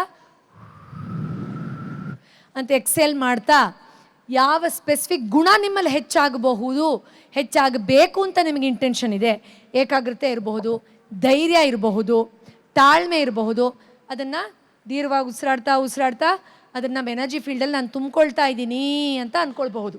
ಸೊ ಮೊದಲನೇದೇನೋ, ಸ್ನಾನ ಮಾಡಿ ಹೊರಗಡೆ ಬಂದಾಗ ಅಥವಾ ಬಸ್ಲ್ ಮನೆಯಲ್ಲೇ ಮಾಡ್ಕೊಳ್ಬಹುದು, ನನ್ನ ಪ್ರಭೆಯಲ್ಲಿ ಇಂಟೆನ್ಷನ್ ಸೆಟ್ ಮಾಡಿದ್ದೀನಿ, ನನಗೆ ಇನ್ಯಾವುದು ಬೇಡ ಅಂತ. ಅದೊಂಥರ ಸೆಕ್ಯೂರಿಟಿ ಕಾರ್ಡ್ ಥರ, ಅದಕ್ಕೆ ತನ್ನದೇ ಆದ ಅವೇರ್ನೆಸ್ ಇರುತ್ತೆ, ಬೇಡದೇ ಇರೋದನ್ನು ನಿಮ್ಮಿಂದ ಹೊರಗಡೆ ಹಾಕೋಕ್ಕೆ. ಅರ್ಥ ಆಗ್ತಾ ಇದೆಯಾ? ಎಸ್. ಎರಡನೇದು, ನಾನು ಆಗಲೇ ಹೇಳಿದಾಗೆ ಬ್ರೆತ್, ಉಸಿರಿನ ಮೂಲಕ ಆ ಗುಣವನ್ನು ಜಾಸ್ತಿ ಮಾಡ್ಕೊಳ್ಳೋದು. ಮೂರನೇದು, ಏನೋ ತಪ್ಪು ಮಾಡಿಬಿಟ್ರಿ ಅಥವಾ ಕಿರಿಕಿರಿ ಆಗೋಯ್ತು ಅಥವಾ ಏನೋ ಒಂಥರ ಬೇರೆಯವ್ರ ಜೊತೆ ಜಗಳ ಆಗಿ ಸಮಸ್ಯೆ ಆಯಿತು, ಸರಿ ಹೋಗಲಿಲ್ಲ, ಏನೋ ಒಂಥರ ಹೆವಿ ಅನ್ನಿಸ್ತು, ಆಗ ಖಂಡಿತವಾಗಿಯೂ ನೀವು ನಿಮ್ಮ ಒಳಗಡೆನೇ ಇರೋ ಅಗ್ನಿ ತತ್ವವನ್ನು ಜಾಗೃತ ಮಾಡ್ಕೊಳ್ತಾ ಆ ಒಂದು ಸುಂದರವಾದ ಅಗ್ನಿ ತತ್ವ, ಇನ್ನೂ ನಿಮಗೆ ವಿಜುವಲೈಸೇಷನ್ ಈಸಿ ಆಗೋಕ್ಕೆ ಒಂದು ದೀಪದ ಮುಂದೆ ಕೂತ್ಕೋಬೋದು, ಸೂರ್ಯನ ನೋಡಬಹುದು. Pyramid also is predominantly fire element. ಪಿರಮಿಡ್ನ ತಲೆ ಮೇಲೆ ಇಟ್ಕೋಬೋದು. ಆ ಒಂದು ಫೈರ್ ಎನರ್ಜಿಯಿಂದ ಬೇಡದೇ ಇರೋದೆಲ್ಲ ಕಂಪ್ಲೀಟಾಗಿ ಡಿಸಾಲ್ವ್, ಅಂದರೆ ಏನೋ ಸುಟ್ಟು ಹೋಗಿದೆ, ಡಿಸಾಲ್ವ್ ಆಗಿದೆ, ನಾನು ಮತ್ತೆ ಅದೇ ಥರ ಎನರ್ಜೈಸ್ ಆಗಿದ್ದೀನಿ. ಇದನ್ನು ತುಂಬ ಇಂಟೆನ್ಸ್ ಆಗಿ ನೆಗೆಟಿವ್ ಆಗಿ ನೋಡಬಾರ್ದು. ಇದೊಂದು ಹಲ್ಲುಜ್ಜೋ ಥರ, ಸ್ನಾನ ಮಾಡೋ ಥರ, ತಲೆ ಬಾಚಿಕೊಂಡು ನೀಟಾಗಿ ಕೂಮ್ ಮಾಡ್ಕೊಳ್ಳೋ ಥರ ಇರಬೇಕು. ಅದ್ರ ಬಗ್ಗೆ ತುಂಬ ಜಾಸ್ತಿ ಹೆವಿನೆಸ್ ಅಥವಾ ಫಿಯರ್ ಇರಬಾರ್ದು. You should be very light when you doing it. Okay, next water, my favourite. ಯಾರೋ ಏನೋ ಹೇಳಿರ್ತಾರೆ, ಅದನ್ನ ಪಾಕೆಟಲ್ಲಿ ಅಟ್ಕೊಂಡು ಆಗಲೇ ಹೇಳಿದ್ನಲ್ಲ, ಉಸಿರು ಬಿಡೋವರೆಗೂ ಅದು ಹಾಗೆ ಇರುತ್ತೆ ಅಂತ. ಹರಿಯೋ ನೀರು ಥರ ಅದನ್ನು ನನ್ನ ಪ್ರಭೆಯಿಂದ ಹರಿಯೋ ನೀರು ಥರ ಸಂಪೂರ್ಣವಾಗಿ ಅವ್ರು ಹೇಳಿದ್ದು, ಅವ್ರು ಅಂದಿದ್ದು, ಅದು ಅವ್ರ ಒಪಿನಿಯನ್, ಅದು ನನ್ನ ಸತ್ಯ ಅಲ್ಲ, ಅವ್ರ ಅನಿಸಿಕೆ ಅದು, ಅದನ್ನು ನಾನು ಬಿಟ್ಬಿಡ್ತಾ ಇದ್ದೀನಿ ಅಂಥೇಳಿ ನೀರಿನ ರೀತಿ ನಿಮ್ಮ ಎನರ್ಜಿಯನ್ನು, ಅಫ್ಕೋರ್ಸ್ ನೀವು ಹರಿಯೋ ನೀರಲ್ಲಿ, ಶವರಲ್ಲಿ ಅಥವಾ ಎಲ್ಲಾದರೂ ನೀವು ಪುಣ್ಯಕ್ಷೇತ್ರಕ್ಕೆ ಹೋದಾಗಲೂ ನಿಮ್ಮ ಆರ ಹರಿಯೋ ನೀರಲ್ಲಿ ಪವಿತ್ರ ಆಗ್ತಾ ಇದೆ, ಕ್ಲೆನ್ಸ್ ಆಗ್ತಾ ಇದೆ, ಬೇಡದೇ ಇರೋದು ಕೊಚ್ಕೊಂಡು ಹೋಗ್ತಾ ಇದೆ ಅಂತ ನಾವು ಅಂದ್ಕೊಳ್ಬೋದು. ಬಟ್ ಸ್ಪೆಸಿಫಿಕ್ ಆಗಿ ನಿಮ್ಮ ಆರಾದಲ್ಲಿ ಆ ಇಂಟೆನ್ಷನ್ನ ನೀವು ರಿಜಿಸ್ಟರ್ ಮಾಡ್ಬೋದು. Yes, I think we have a last slide. Yes, ಈ ಥರ ನಿಮ್ಮ ಇಂಟೆನ್ಷನ್, ಬ್ರೆತ್ ಮತ್ತು ನಿಮ್ಮ ಎನರ್ಜಿ ಮತ್ತು ನಿಮ್ಮ ಇಮೋಷನ್ಸನ್ನು ನಿಮ್ಮ ಪ್ರಭೆಯಲ್ಲಿ ನೀವು ಸಣ್ಣದಾಗಿ ಒಂದೇ ಒಂದು ಸೆಂಟೆನ್ಸ್ ಮೂಲಕ ನೀವು ಅದನ್ನು ಪ್ರೋಗ್ರಾಮ್ ಮಾಡ್ಕೊಳ್ತಾ ಎನರ್ಜೈಸ್ ಮಾಡ್ಕೊಳ್ಬಹುದು. ಆ್ಯಂಡ್ ಯಾವಾಗ ಗೊತ್ತಾಗುತ್ತೆ ನಮಗೆ ನಮ್ಮ ಎನರ್ಜಿ ಫೀಲ್ಡ್, ನಮ್ಮ ಆರ ತುಂಬ ಚೆನ್ನಾಗಿದೆ ಅಂತ? ಯಾವಾಗ ನಿಮ್ಮ ಮನಸ್ಸು ಕಾಮಾಗಿರುತ್ತೋ, ನಿಮ್ಮ ಬಾಡಿ ಇಲ್ಲೇ ಇದ್ದೀನಿ. ಇವಾಗ ನಾವೆಲ್ಲ ಧ್ಯಾನ ಮಾಡ್ತಾ ಇದ್ದೀವಿ, ಮನೇಲಿ ಇವತ್ತು ಏನು ಮಾಡಿರ್ತಾರೆ, ಪೆಟ್ರೋಲ್ ಹಾಕ್ಸು ಅಂತ ಹೇಳಿದ್ದೆ, ಗ್ಯಾಸ್ ಖಾಲಿ ಆಯಿತಾ, ಎಲ್ಲೆಲ್ಲೆಲ್ಲೋ ಹೋಗಲ್ಲ, ಅದು ಯು ಆರ್ ಹಿಯರ್. ಇದು ಮಾತ್ರ ಸತ್ಯ, ಇನ್ನೆಲ್ಲ ಮರ್ತು ಹೋಗಿರುತ್ತೆ. ಆ ಥರ you will be so grounded and stable. Okay, ನಿಮ್ಮ ಎನರ್ಜಿ ಫೀಲ್ ಚೆನ್ನಾಗಿ ಆಗ್ತಾ ಈ ಥರ ಅನ್ಸಕ್ಕೆ ಶುರು ಆಗುತ್ತೆ. ಬೇರೆಯವರಿಂದ ಇರಿಟೇಷನು, ಆ್ಯಂಗ್ಸೈಟಿ. ಕೆಲವು ಸತಿ ಏನಾಗುತ್ತೆ ಅಂದರೆ, ಒಂದು ಮಗು ಕುಯ್ ಅಂದ್ರೂ ಫುಲ್ ಡಿಸ್ಟರ್ಬ್ ಆಗಿಬಿಡ್ತಾರೆ. ಅಯ್ಯೋ ಮಗು ಕುಯ್ ಅಂತ ಇದೆ, ನನಗೆ ಧ್ಯಾನ ಮಾಡೋಕ್ಕಾಗ್ತಾ ಇಲ್ಲ ಅಂತ. ಅದು ಧ್ಯಾನನ? ಪಕ್ಕದ ಮನೆಯವ್ರು ಗೋಡೆ ಹೊಡಿತಾ ಇದ್ರು ನಿಮ್ಮ ಪಾಡು ನೀವು ಕೂತಿರ್ಬೇಕು, ಅದು ಧ್ಯಾನ. ಓಕೆ, ಆ್ಯಂಡ್ ನೀವು ಯಾವುದೇ ಭಾವನಾತ್ಮಕ ಆಘಾತಕ್ಕೆ ಒಳಗಾದರೆ ತುಂಬ ಬೇಗ ನೀವು ಅದರಿಂದ ಹೊರಗಡೆ ಬರ್ತೀರಾ. ಆ್ಯಂಡ್ ಯಾವಾಗಲೂ you feel very rich from inside ಒಳಗಡೆ ಸಂಪತ್ತು. Okay, and vibrant and light. And of course ನಿಮ್ಮ ಪ್ರೆಸೆನ್ಸಲ್ಲಿ ಬೇರೆಯವ್ರಿಗೆ ಎಷ್ಟು ಚೆನ್ನಾಗಿ ಅನಿಸುತ್ತೆ ರೀ, ನೀವು ಜೊತೆಲಿದ್ರೆ ಕೂತ್ಕೊಳ್ರಿ, ತುಂಬ ಕಾಮ್ ಅನಿಸುತ್ತೆ ಅಂತ ಬೇರೆಯವ್ರಿಗೆ ನಿಮ್ಮ ಜೊತೆಲಿರೋದು ಸಂಭ್ರಮ ಅನಿಸುತ್ತೆ. ಬದುಕಿದ್ರೆ ಹಂಗೆ ಬದುಕಬೇಕು, ಏನಂತೀರಾ? Yes, thank you so very much. Such an honour. ನಾನು ಆಗಲೇ ಹೇಳಿದಾಗೆ ಪತ್ರಿ ಸರ್ ಇಲ್ಲೇ ಇದ್ದಾರೆ, ಅದಕ್ಕೆ ನಾನು ಸೀಟ್ ಆದಷ್ಟು ಖಾಲಿ ಬಿಟ್ಟಿದ್ದೆ. ನನಗೆ ಅವ್ರು ಇಲ್ಲೇ ಇದ್ದಾರೆ ಅಂತಲೇ ಅನಿಸುತ್ತೆ. ಅವರ ಒಂದು ಎನರ್ಜಿ ನಮ್ಮನ್ನು ಯಾವತ್ತೂ, ಅವರ ವಿದ್ಯಾರ್ಥಿಗಳನ್ನು ಯಾವತ್ತೂ ನೀವು ಅವ್ರು ನೋಡಿದ್ರು ನೋಡಿಲ್ಲದೇ ಇದ್ದರೂ ಪರವಾಗಿಲ್ಲ, ಯಾವತ್ತೂ ಬಿಟ್ಟು ಹೋಗೋಕ್ಕೆ ಸಾಧ್ಯನೇ ಇಲ್ಲ. ಆ ಥರದ್ದೊಂದು ಶಕ್ತಿ ಅವರು. ನಾನು ಆಗಲೇ ಹೇಳಿದಾಗೆ ನಮ್ಮೆಲ್ಲರ ಜವಾಬ್ದಾರಿ ಅವ್ರ ಕನಸನ್ನು ಇನ್ನೂ ವಿಸ್ತಾರ ಮಾಡೋದು. ಈ ಒಂದು ಅವಕಾಶ ಮಾಡಿಕೊಟ್ಟಂತಹ ಎಲ್ಲರಿಗೂ ತುಂಬ ತುಂಬ ಥ್ಯಾಂಕ್ಸ್. PMC ಕನ್ನಡ ಚಾನೆಲ್ ಅನ್ನು ಲೈಕ್ ಮಾಡಿ, ಶೇರ್ ಮಾಡಿ, ಸಬ್ಸ್ಕ್ರೈಬ್ ಮಾಡಿ ಮತ್ತು ಮಾಡಿಸಿ. ಎಲ್ಲರಿಗೂ ಧನ್ಯವಾದಗಳು.